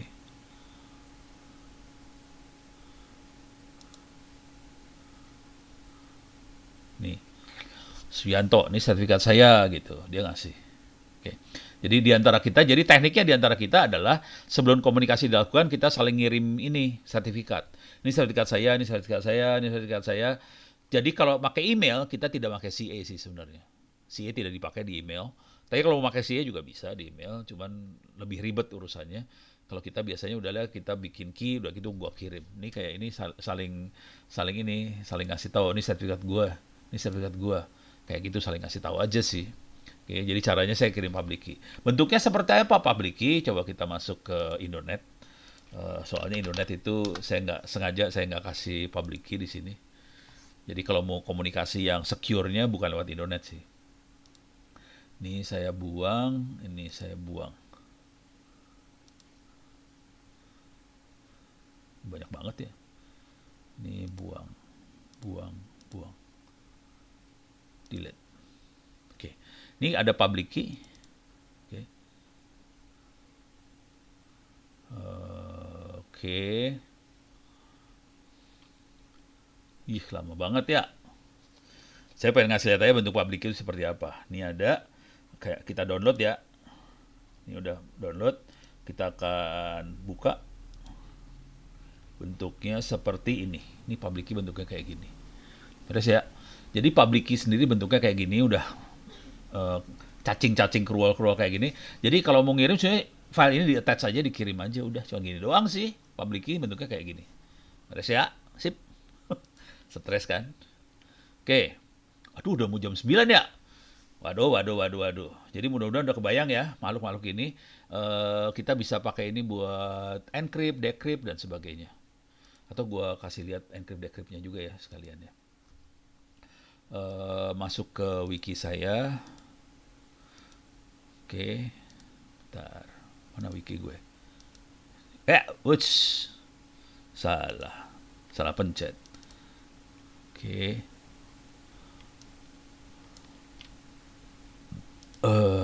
Ini nggak kepake, ini nggak kepake, ini nggak kepake. Masuk ke Ono Center Wiki lagi. Oke, saya akan masuk ke GNU GNU Privacy Guard. Ini implementasinya. Kalau SSL dipakainya di mana sih namanya? Di web biasanya. Kita akan masuk mini how to, bisa dibaca-baca cara bikin pasangan kunci gimana segala macam. Ini praktek benernya ya, tadi kan teori doang ya. Ini praktek benernya kayak gini bisa. Jadi cara bikin kunci kayak gini, GPG generate key, nanti key-nya bisa jadi. Cuman ini kalau kita pakai command line. Tadi saya kasih lihat. Iya, di panjang gue besok pagi harus ke Tangsel nih, bisa teler. Jadi ini kalau pakai command line, tadi saya kasih demonya pakai Thunderbird, jadi lebih gampang ya. Kalau pakai command line bentuknya kayak gini, bisa dilihat kalau command line. Kalau kita mau list key juga bisa lihat. Coba kita masuk sini ya. Jadi tadi di sini bisa kelihatan langsung sih. Jadi key yang ada bisa kita lihat kayak gini, list key more gitu ya. Nah, kita bisa lihat key apa aja yang bisa saya lihat nih. Banyak banget sih key saya. Oke, banyak banget ya, udah beres. Jadi kita bisa lihat key yang saya punya apa aja. Terus eh key saya bisa kelihatan juga. Nah, sekarang saya akan saya loncat aja ya, langsung saya akan encrypt decrypt lah. Publikasi, kita bisa publikasi kalau mau, ada key server punya MIT dan sebagainya. Cuman ini berabe nih urusannya kalau udah main kayak gini. Kalau saya biasanya enggak lah, antar teman aja, langsung kirim-kiriman aja. Nah, bisa di posting kayak gitu. Kalau saya caranya antar teman kasih public key. Nah, sekarang saya loncat masuk ke encrypt decrypt. Trust. Ya. Jadi key kita bisa tambahin, saya percaya sama key ini. Nanti kalau orang lain percaya, ntar ada, jadi CA-nya bentuknya konsensus. Ada CA, ada yang konsensus user. Kalau saya lebih mainan di sini. Trust sama untrusted key. Oke. Jadi kita bisa edit, terus kita tanda tangan. Oke, saya percaya sama key ini gitu. Nanti kita sebarin key tadi. Jadi public key seseorang, kita bisa tanda tangan di public key itu bahwa saya percaya sama dia. Jadi kita bisa saling tanda tangan sih. Jadi ada mekanisme yang seperti itu dipakai juga. Terus ya. Nah, sekarang kita masuk ke encrypt decrypt. Minus E itu encrypt, minus A itu nanti filenya berupa ASCII. Kemudian minus R, penerimanya siapa, filenya apa. Penerima dalam bentuk email ya.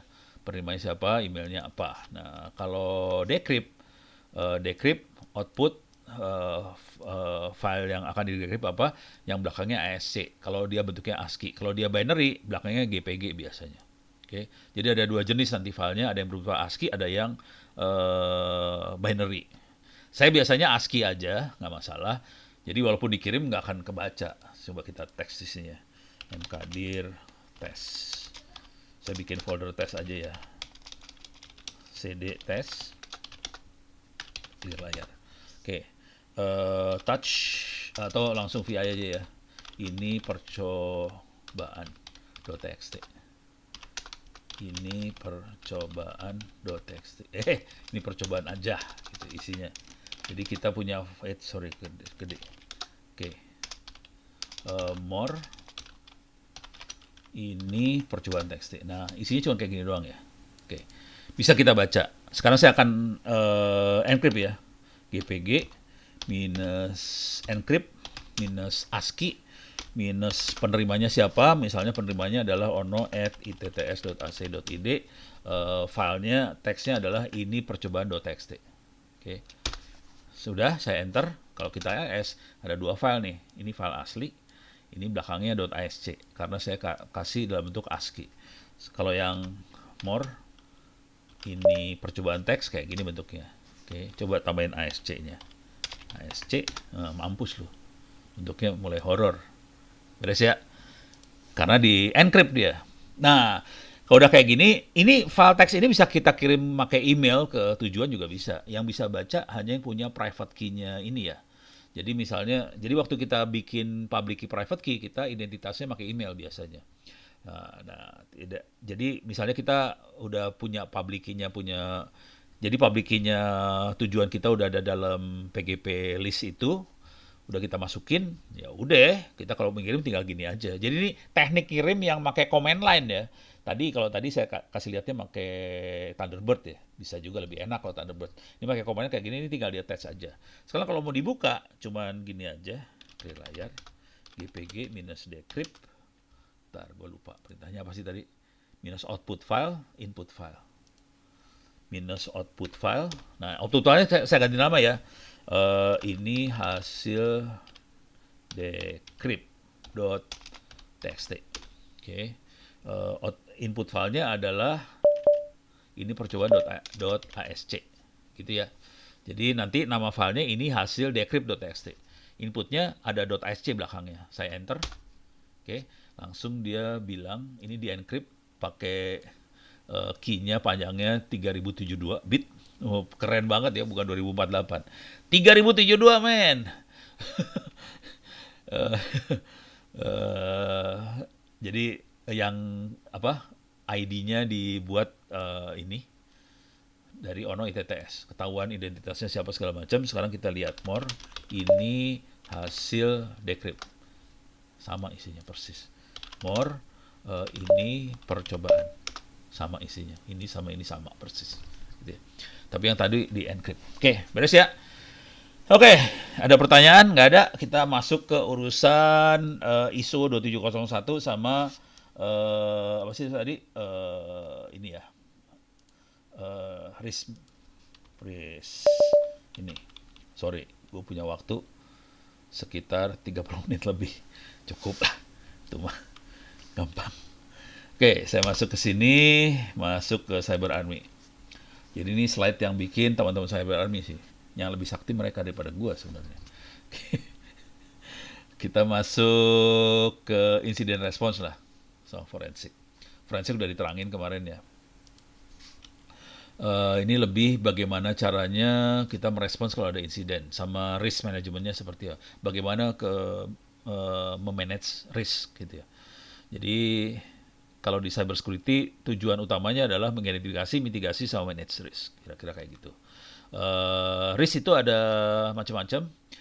Risk terhadap aset, threat, sama vulnerability. Di sini ada yang critical, ada yang karena nilainya, ada karena threat itu karena likelihood, kemungkinan kejadian, impact, dan sebagainya. Vulnerability karena akses, existing control, attack, exploit. Kira-kira kayak gitu. Oke. Nah, prosesnya selalu siklus nih sebenarnya. Siklik, semuanya muter sih sebenarnya. Jadi prosesnya waktu melakukan manajemen dari risk, selalu kita set konteksnya dulu, identifikasi risk, analisa, evaluasi, treatment, mengatasinya seperti apa. Oke. Terus monitoring, review, ini bolak-balik muter aja terus ini, jangan khawatir ini muter terus nih. Itu beres ya. Nah, terus ini struktur skenarionya kira-kira gini, ada 5 yang biang kerok risk yang bisa dilihat sebagai risk. Aktornya internal eksternal, ada tipenya miscellaneous, accident, error, failure, nature, eksternal karena faktor eksternal. Eventnya bisa disclosure, interruption, moderation, theft, pencurian, destruction, ineffective design, ineffective execution, rules, regulation, unprotected use. Kira-kira kayak gitu. Ini dari sisi event. Beberapa bukan manusia, gitu, beberapa bisa manusia. Seperti kalau ada apa gempa bumi itu kan resiko, tapi bukan manusia, ada yang manusia juga ya. Aset resource bisa manusia, people, skill, strukturalisasi, proses, infrastruktur, IT infrastruktur, information application, dan waktu. Jadi ada 5 ini yang berkontribusi pada risk, skenario risknya. Pada saat risk sudah diidentifikasi, prioritas existing control harus analisa bagaimana secara efektif kita bisa mitigasi risk tadi. Kira-kira kayak gitu. Analisa ini akhirnya kita bisa meranking risk tadi. Oke. Dan setelah dapat ranking kita bisa ngatur kontrol apa yang perlu kita masukkan ke untuk ngatasin mitigasi risk tadi atau nggak perlu kontrol. Artinya kita nerima risk. Jadi ada proses yang kita bisa kontrol, tapi ada juga kalau kontrol itu rugi kemahalan banget gitu. Gitu. Ya udah aja terima gitu. Jadi ada proses itu juga sih. Jadi ada yang terima nasib, ada juga ini. Oke, jadi intinya gini, cost untuk kontrol, including operation, should not exceed the value of asset it is protecting. Jadi urusannya duit juga sih. Jadi kalau duitnya kegedean ngapain kita ini? Beres ya. Nah, terus ini workflow-nya kira-kira gini. Risk scenario, begitu kita lakukan risk analysis, kita bisa bikin mapping, ranking dan sebagainya. Kemudian kita kalau uh, udah tahu semuanya, kita bisa pilih opsi buat ngatasin risk tadi. Oke. Ini ada respons parameternya, bisa efisiensi dari respons, kemampuan, effectiveness, sama exposure dari responsnya kita ya. Pilihannya buat ngerespons ada 4. Ada 4 pilihan nih, dan ini penting nih. 4 pilihan ini penting banget. Oke. Avoid artinya hindari. Mitigate tuh ya atasin. Share transfer itu kalau ada resiko kita transfer ke orang lain. Paling gampang tuh kita asuransiin. Jadi kita kasih resikonya ke asuransi. Dan jangan khawatir, bank banyak melakukan transfer seperti ini. Jadi kalau sampai, dan ini kejadian sama BCA misalnya waktu itu, waktu BCA bikin klik BCA, dia cerita ke saya gini, ini dites semuanya sama hacker, pentest sama hacker, oke, ketahuan udah bagus segala macam, tapi tetap diasuransiin. Jadi sampai jebol klik BCA-nya, yang bayar bukan BCA, asuransi.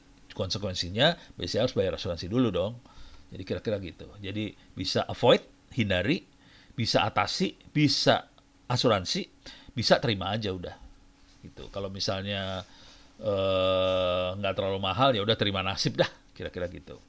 Oke, jadi risk response, kemudian kita prioritaskan responsnya itu ada beberapa prioritas, ada yang normal, ada yang low priority, ada yang high priority, kira-kira kayak gitu. Tergantung benefit cost ratio, sebelah sini adalah current risk levelnya. Oke, dari sini kita bisa bikin action plan-nya mau seperti apa, kira-kira gitu ya. Nah, di sini ada, ini yang tadi juga ya, ada mitigasi itu ada reduction, avoid, transfer, accept, kira-kira gitu. Oke. Nah, ini gambar-gambarnya lah. Kalau high probability tapi low impact, risknya bisa kayak gini. Ini kalau becek, kalau di Jakarta kan ada genangan air ya. Ya, itu probabilitas kita basah tinggi tapi impactnya kecil. Ya udah, hajar bleh. Ini low probability, low impact, hajar bleh banget. Ini low probability tapi high impact, bahaya. Ini high probability, high impact, mampus di sebelah sini. Jadi kira-kira bentuk risk kayak gini ya. Jadi kalau yang atas, yang 2 atas kemungkinan besar kita akan mau nerima. Yang 2 ini ngeri-ngeri sedap nih. Oke. Di Amerika ada NIST, National Institute of Standards and Technology, mendefinisikan event adalah kejadian yang bisa dilihat di sistem atau network, kira-kira gitu ya. Insiden sendiri adalah violation violation itu kira-kira bahasa Indonesianya apa ya? Pokoknya pelanggaran lah.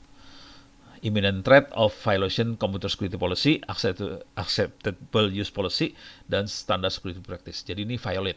Kalau insiden, kalau event adalah kejadian, gitu ya. Ini ada dua, ada event, ada insiden.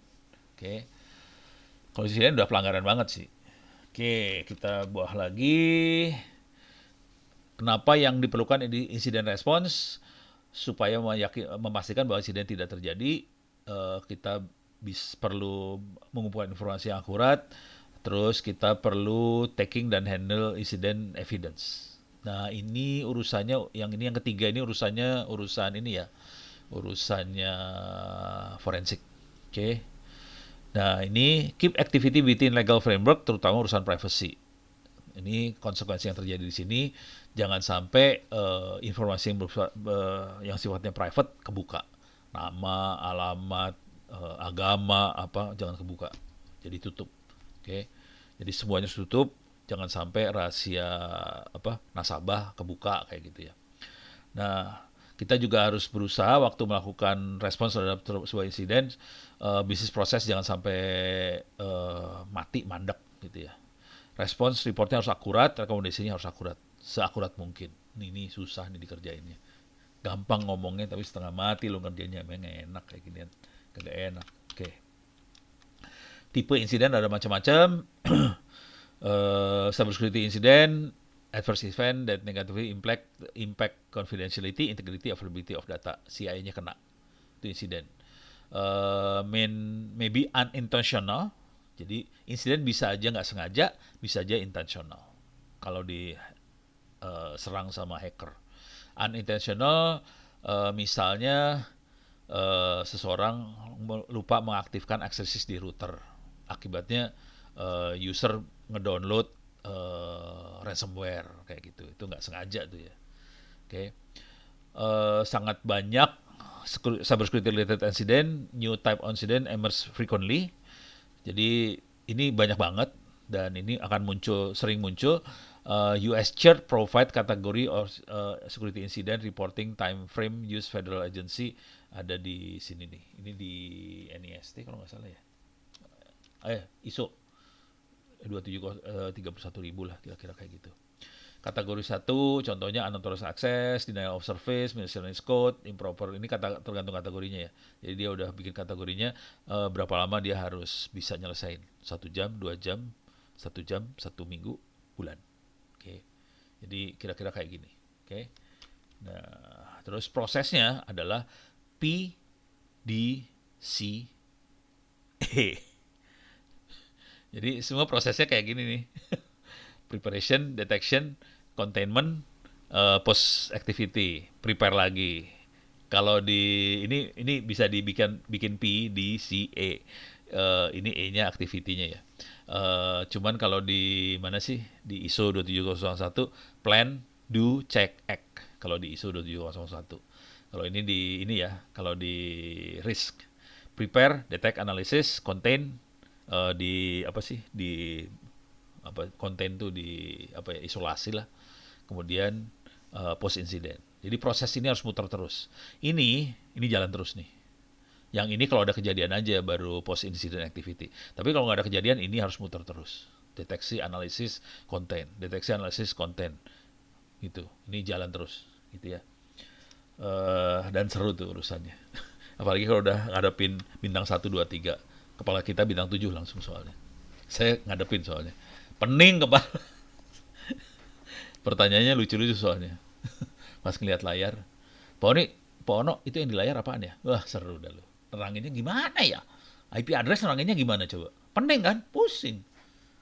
Bahwa itu dari negara mana? Pusing neranginnya, saya pusing asli. Mendingan gue ngomong sama anak IT. Kalau bukan anak IT, pas pusing kepala deh. Jadi cycle ini kayak gini tadi, cycle-nya ini terangin yang tadi. Oke. Preparation itu apa aja yang harus di checklist, establish approach, establish policy, establish communication, developing criteria, developing process, activate incident management, secure location, segala macam. Ini harus dikerjain beneran. Dan ini nggak gampang. Oke. dan nanti harus melakukan identifikasi. Oke. Kalau ada kejadian ini harus report ke siapa segala macam harus dilakukan nih ya. Oke. Nah, terus di sini containment kita harus melakukan hal-hal seperti ini, aktifkan incident management response segala macam. Nah, ini yang jadi masalah. Ini bisa dibaca panjang, saya nggak akan. Sekarang jam berapa sih? Jam 9 ya. Ini harus dibaca dan panjang banget. Notify appropriate stakeholder, obtaining agreement on action, getting IT representative, represent issue, obtaining preserving evidence. Ini urusan forensik, documenting, tracking, backup, controlling, management segala macam. Ini harus dikerjain. Nah, ini yang jadi masalah adalah ini langsung ke bawah ya. Eradication itu buat ngilangin. Terus recovery. Okay. Restoring operation, validation, getting involved system owner, test system, facilitating system owner to declare normal operation, dan dari lesson learn kita langsung ke planning lagi. Nah, yang jadi masalah besar adalah ini panjang kan? Nih coba kalau lihat dari mulai awal nih ya. Prepare, sekarang dilihat, prepare, ada establishing policy segala macam, kemudian identifikasi, oke, okay. Kemudian contain, kemudian eradicate, ngilangin, kemudian recovery sampai bisa declare normal, kemudian lesson learn balik ke prepare. Ini bayangkan apa yang terjadi kemarin. Urusan Bejorka lah, urusan data ini bocor, itu bocor. Perhatikan baik-baik bagaimana komunikasi publik yang dilakukan oleh para petinggi Republik Indonesia. Komunikasi publiknya kan nggak kayak gini kan. Bayangin aja, komunikasi publiknya ngomongnya kira-kira gini kan. Alah, KTP saya udah banyak kesebar di internet, terus ngapain gue iniin? Ya, bukan ini yang dikeluarin. Harusnya komunikasi publiknya adalah, oke, dia bocor, kita sudah melakukan ini, misalnya identifikasi, kenapa saya bocor, kemudian kita melakukan containment, kemudian kita berusaha melakukan eradicate, kemudian kita recovery. Ini dalam proses recovery, mudah-mudahan jam sekian udah recover, bisa normal gitu. Harusnya seperti itu, dan nanti di sini juga harus ada ini kan tadi, di sini tuh ada ini ya, obtaining preserving evidence. Jadi kita harus ngomong bahwa oke, tim saya sedang melakukan forensik dan kita sedang mencari penyebabnya apa, yang melakukan siapa segala macam. Ini harus diomongin. Jadi para petinggi kita banyak salah cara komunikasi publik. Itu ya. Akibatnya apa? Dibabat habis lagi. Tahu sendiri anak-anak mah gila semua di lapangan ya.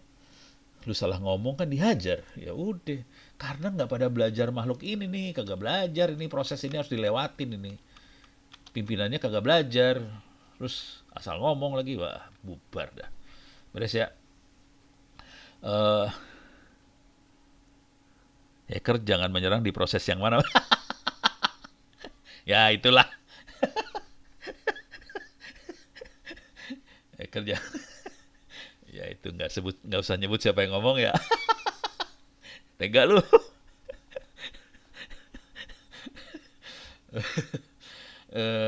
Sebelum terjadi insiden, kita harus ngerjain ini sih. Establishing policy, warning banners, identify which business important, backup server, security awareness ke semua, termasuk user ya.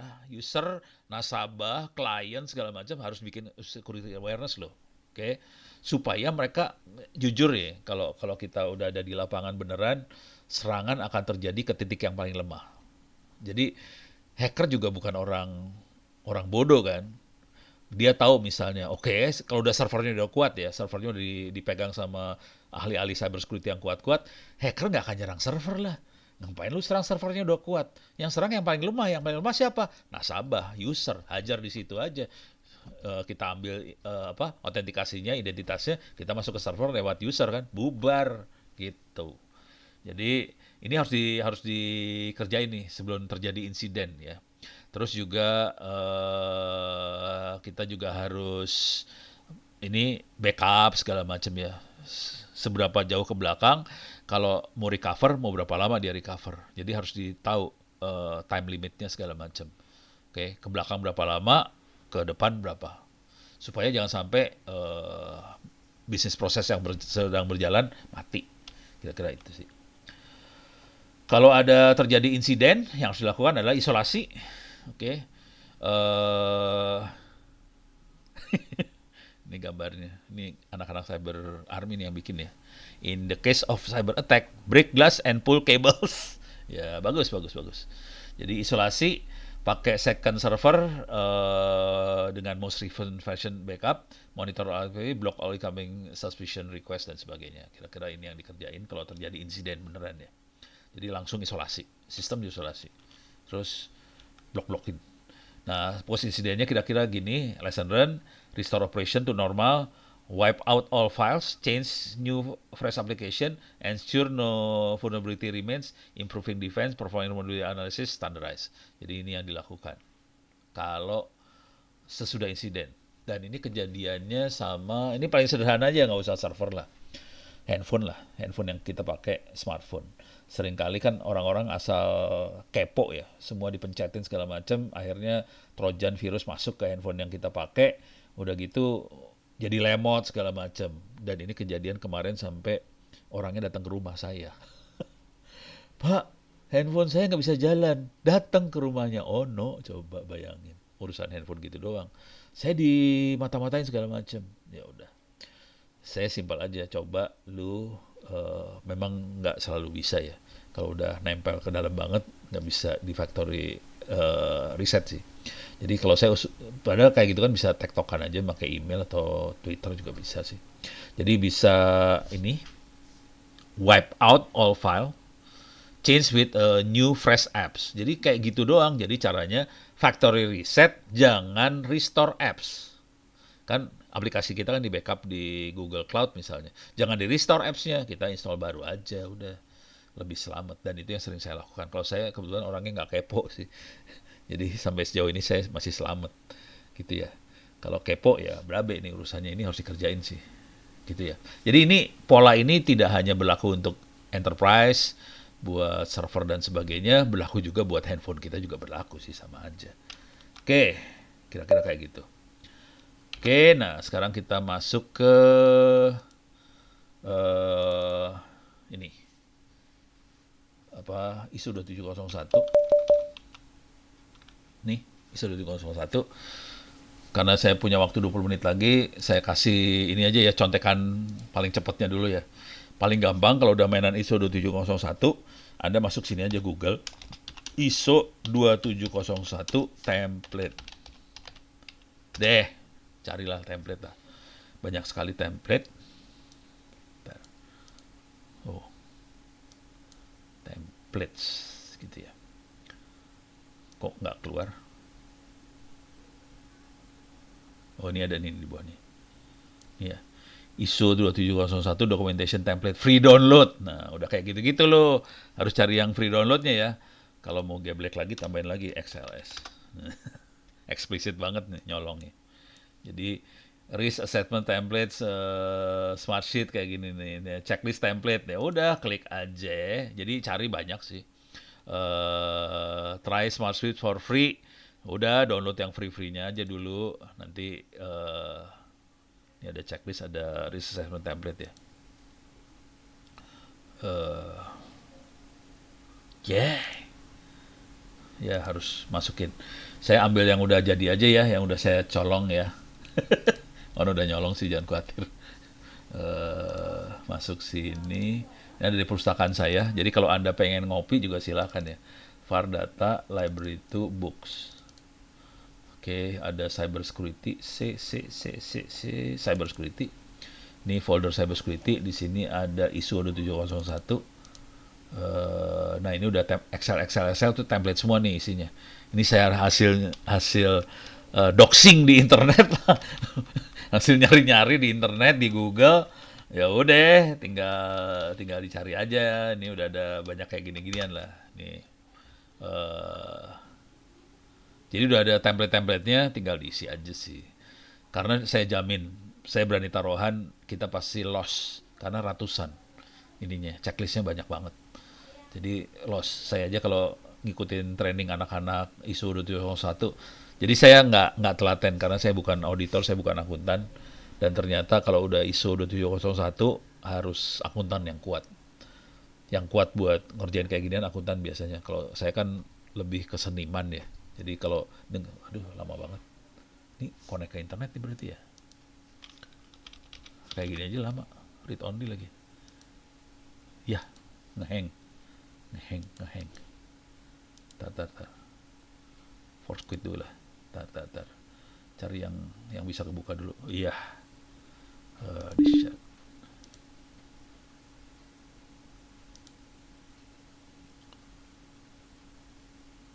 Ih, masih loading. Gede banget nih berarti filenya. Aduh. Maksudnya biar alah sih. Force quit. Oke. Coba saya buka ini ya. Coba yang lain, mudah-mudahan keluar. Iya.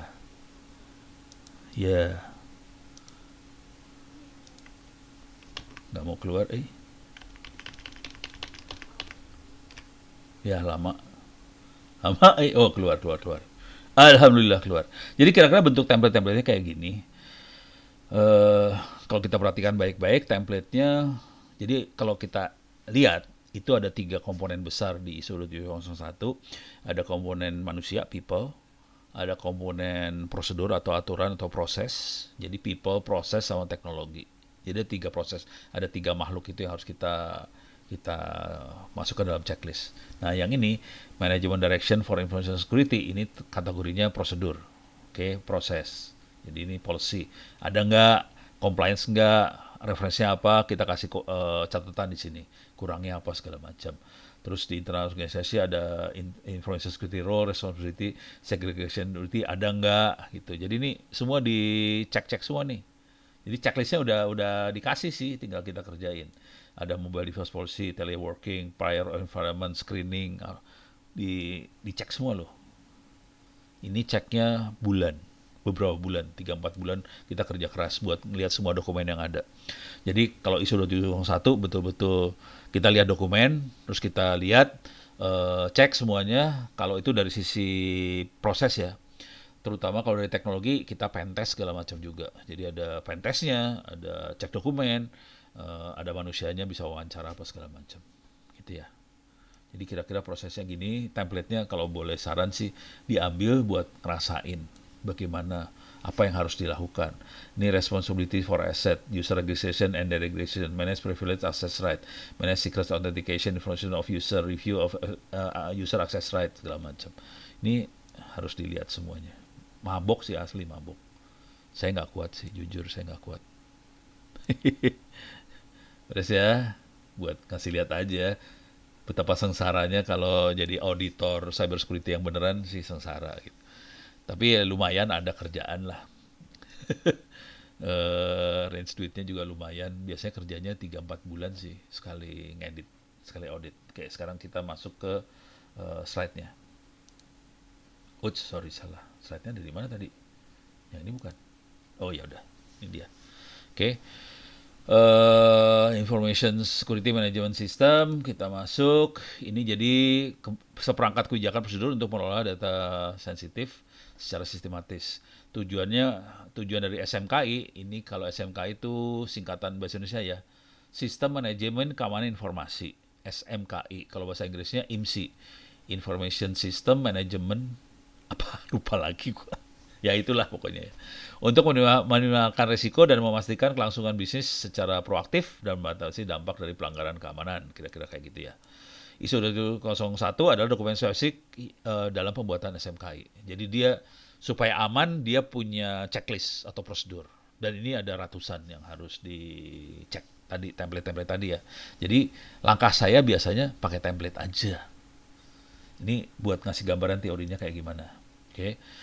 Kenapa pakai ISO 27001? Diterbitkan oleh ISO, itu internasional, dikembangkan oleh pakar keamanan informasi terkemuka, berlaku untuk industri apapun, berlaku untuk perusahaan ukuran apapun, udah banyak banget yang disertifikasi, independen, tidak menempel pada produk tertentu, kira-kira kayak gini ya.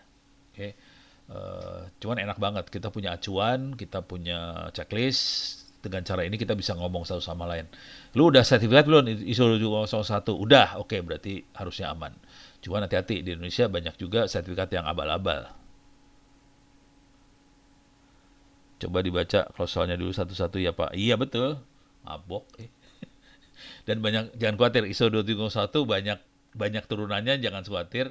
Yang kita pakai yang secara umumnya kan ISO 2701. Kalau kita lihat vocabulary atau istilah yang dipakai 27000, ada Code of Practice 2002, ada 036 dan seterusnya. Banyak dokumennya, dan dokumen ini kalau mau dapat beli. Itu yang gue sebel. Jadi dapatnya beli, ini bukan open source sih. Oke, cuman adalah di buku-buku segala macam. Makanya saya cenderung ke arah template akhirnya, karena ini harus beli dokumennya. Tapi kalau lagi beruntung punya teman yang berbaik hati, bisa dapat sih. Harus KKN lah ginian mah antar teman gitu ya. Jadi ini kira-kira gini gambaran umumnya. Ini yang kita pakai ISO 2701 yang umumnya di sini, tapi nanti kita bisa standar-standarnya ada di 27002, 203 dan sebagainya, itu standar. Kemudian yang lebih spesifik 27010, 27011. Kalau vocabnya, istilah yang dipakainya ada di 27000, kira-kira kayak gitu. Beres ya. Ini ada turunan guideline-guideline-nya, bisa dilihat di sebelah kanan. Ini nomor-nomornya berapa aja bisa dilihat sebelah kanan. Oke, beres. Ini PDF ini ada di Cyber Academy ya. Jadi Anda nggak usah khawatir, bisa masuk Cyber Academy. Ini PDF yang saya kasih lihat bisa di-download sih. Oke. Jadi terminologi ada 27000, 27000 terminologi, vocabulary. Persyaratan umum 2701, detailnya di yang lainnya. Gitu ya. Proses yang wajib dikerjakan adalah risk assessment, treatment, kemudian kita lakukan kontrol keamanan. Gitu. Ini ada 114 kontrol, ada di Annex A di ISO 27001. Gitu ya. Jadi kita audit, terus ya kita kontrolnya di sebelah situ. Oke. Di aneksa adalah dokumen referensi yang disediakan dan dapat dijadikan rujukan untuk menentukan kontrol keamanan apa saja yang perlu diterapkan dalam SMKI itu. Jadi SMKI bukan singkatan bahasa Inggris ya, SMKI singkatan bahasa Indonesia ya. Saya ulang lagi, Sistem Manajemen Keamanan Informasi. Ini bahasa Indonesia SMKI. Kalau di Inggris IMSI kalau nggak salah. Oke.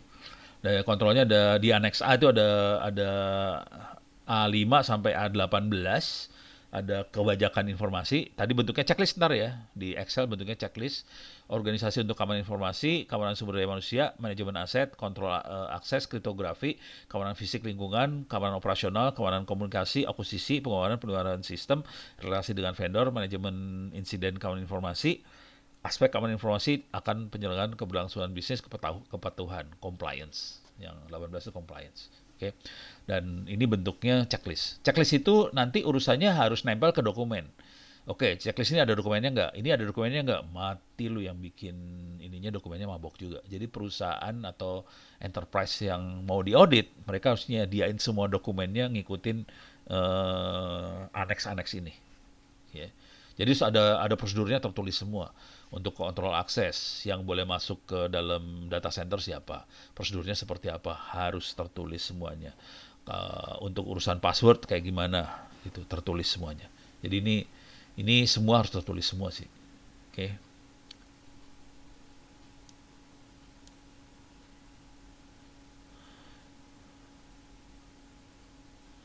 Temuan finding ISO apakah sama dengan ISO 9001? Sama sih. Ada minor, major, observasi, sama sih kalau temuan findingnya. Tapi ngomong jujur terus terang dulu ya. Gue gak enak kadang-kadang ngomong kayak gini. Ini jujur ya. Antara auditor sama yang diaudit kadang-kadang KKN juga kolaborasi gitu. Jadi gini, auditor kan perlu menemukan, perlu dapat temuan lah. Kalau enggak kan susah kita dibayar sebagai auditor. Jadi kadang-kadang si ini yang diaudit bilang, "Nih gua kasih lu temuan ya. Lu pakai temuan inilah." Udah gitu, kadang-kadang gitu juga.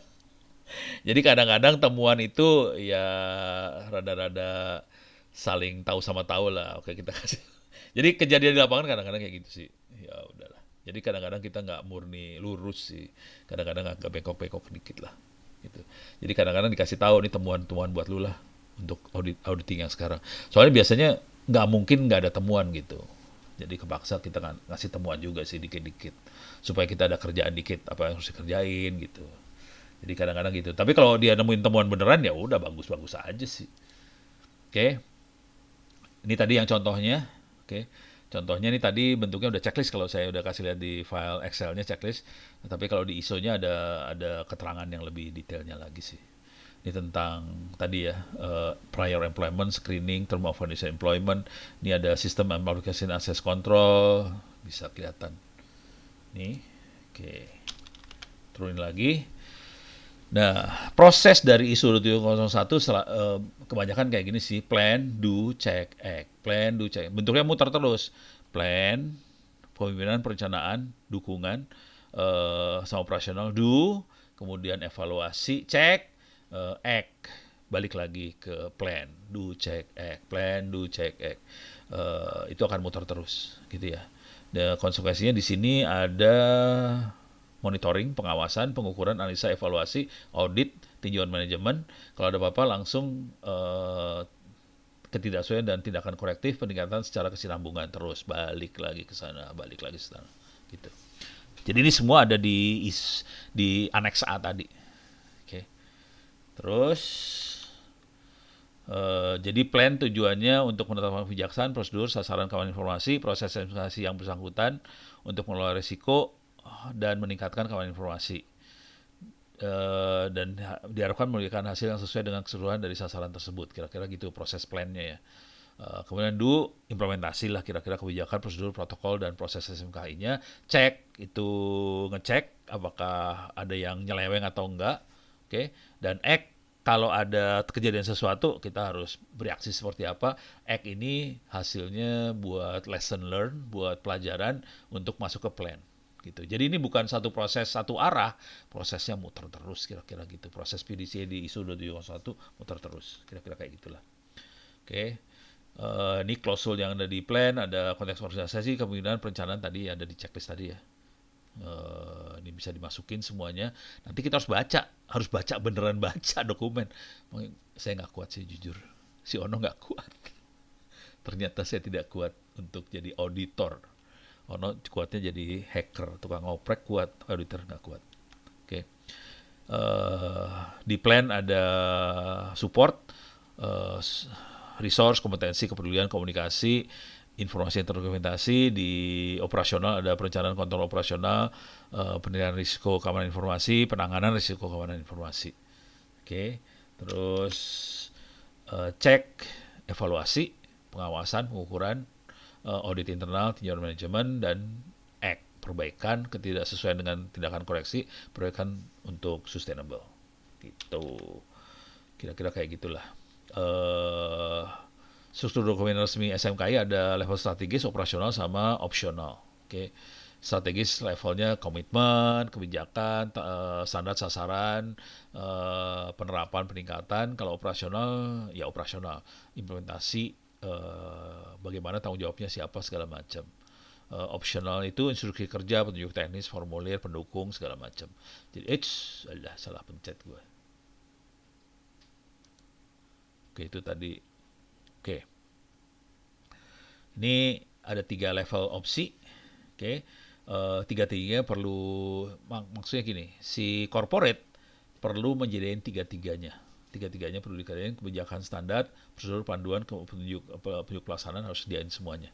Oke. Terus output dari auditornya ya. Dokumen Persyaratan Umum SMKI di sini ISMS, terkait dan dokumen ISMS yang terkait dengan yang ditetapkan organisasi, dokumen untuk kontrol keamanan dan sebagainya ini dikeluarin dari auditing. Kemudian definisikan metodologi penilaian risiko, profil risiko organisasi seperti apa. Oke.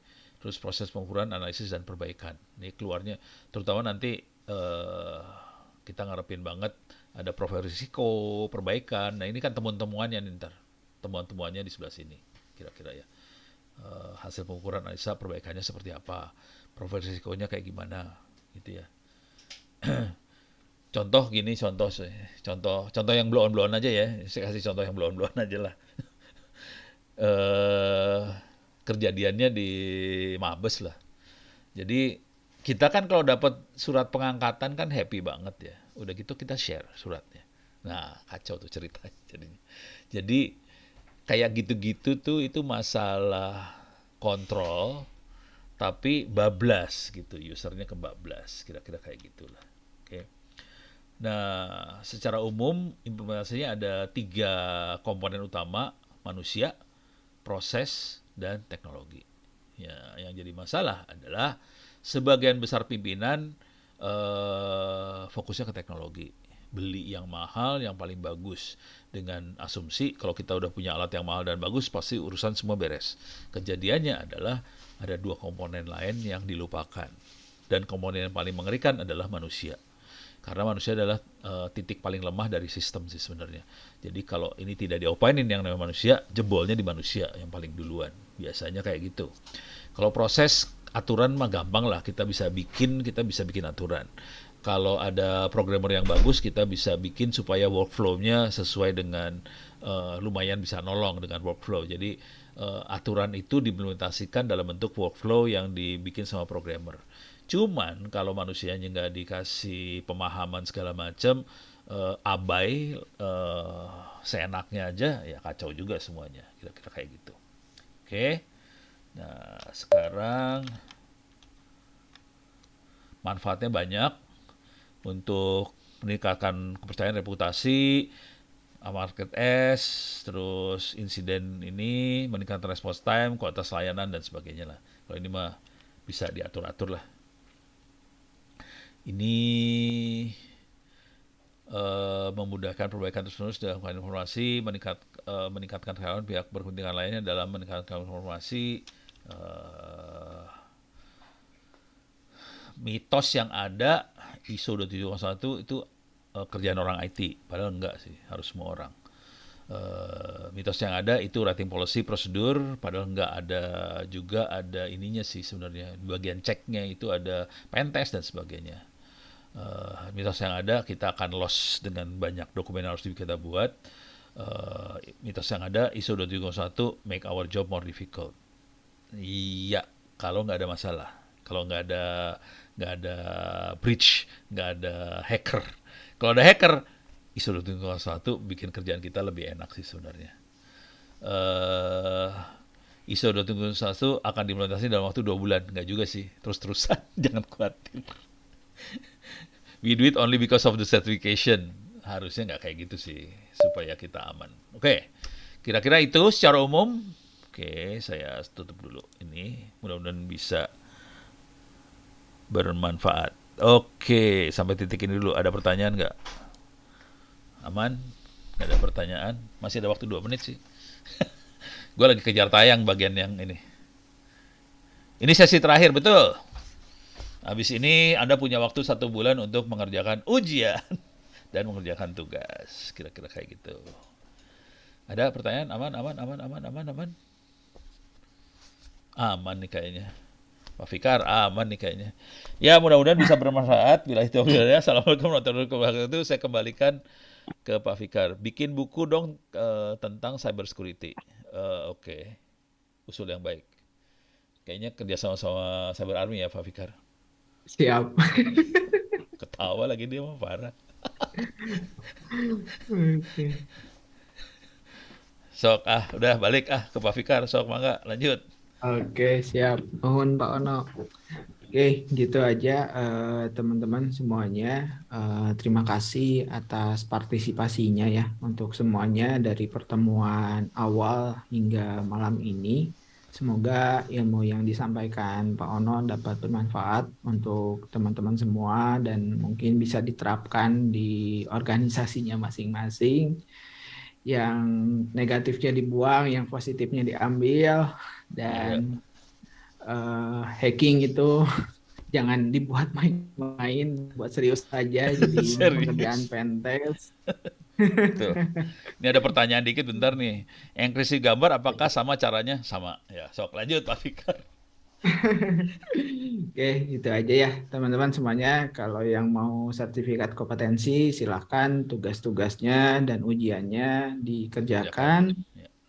Dan waktunya 1 bulan sampai 5 November. Silakan yang masih sibuk bisa nanti, tapi jangan dinanti-nanti. Gitu aja dari saya.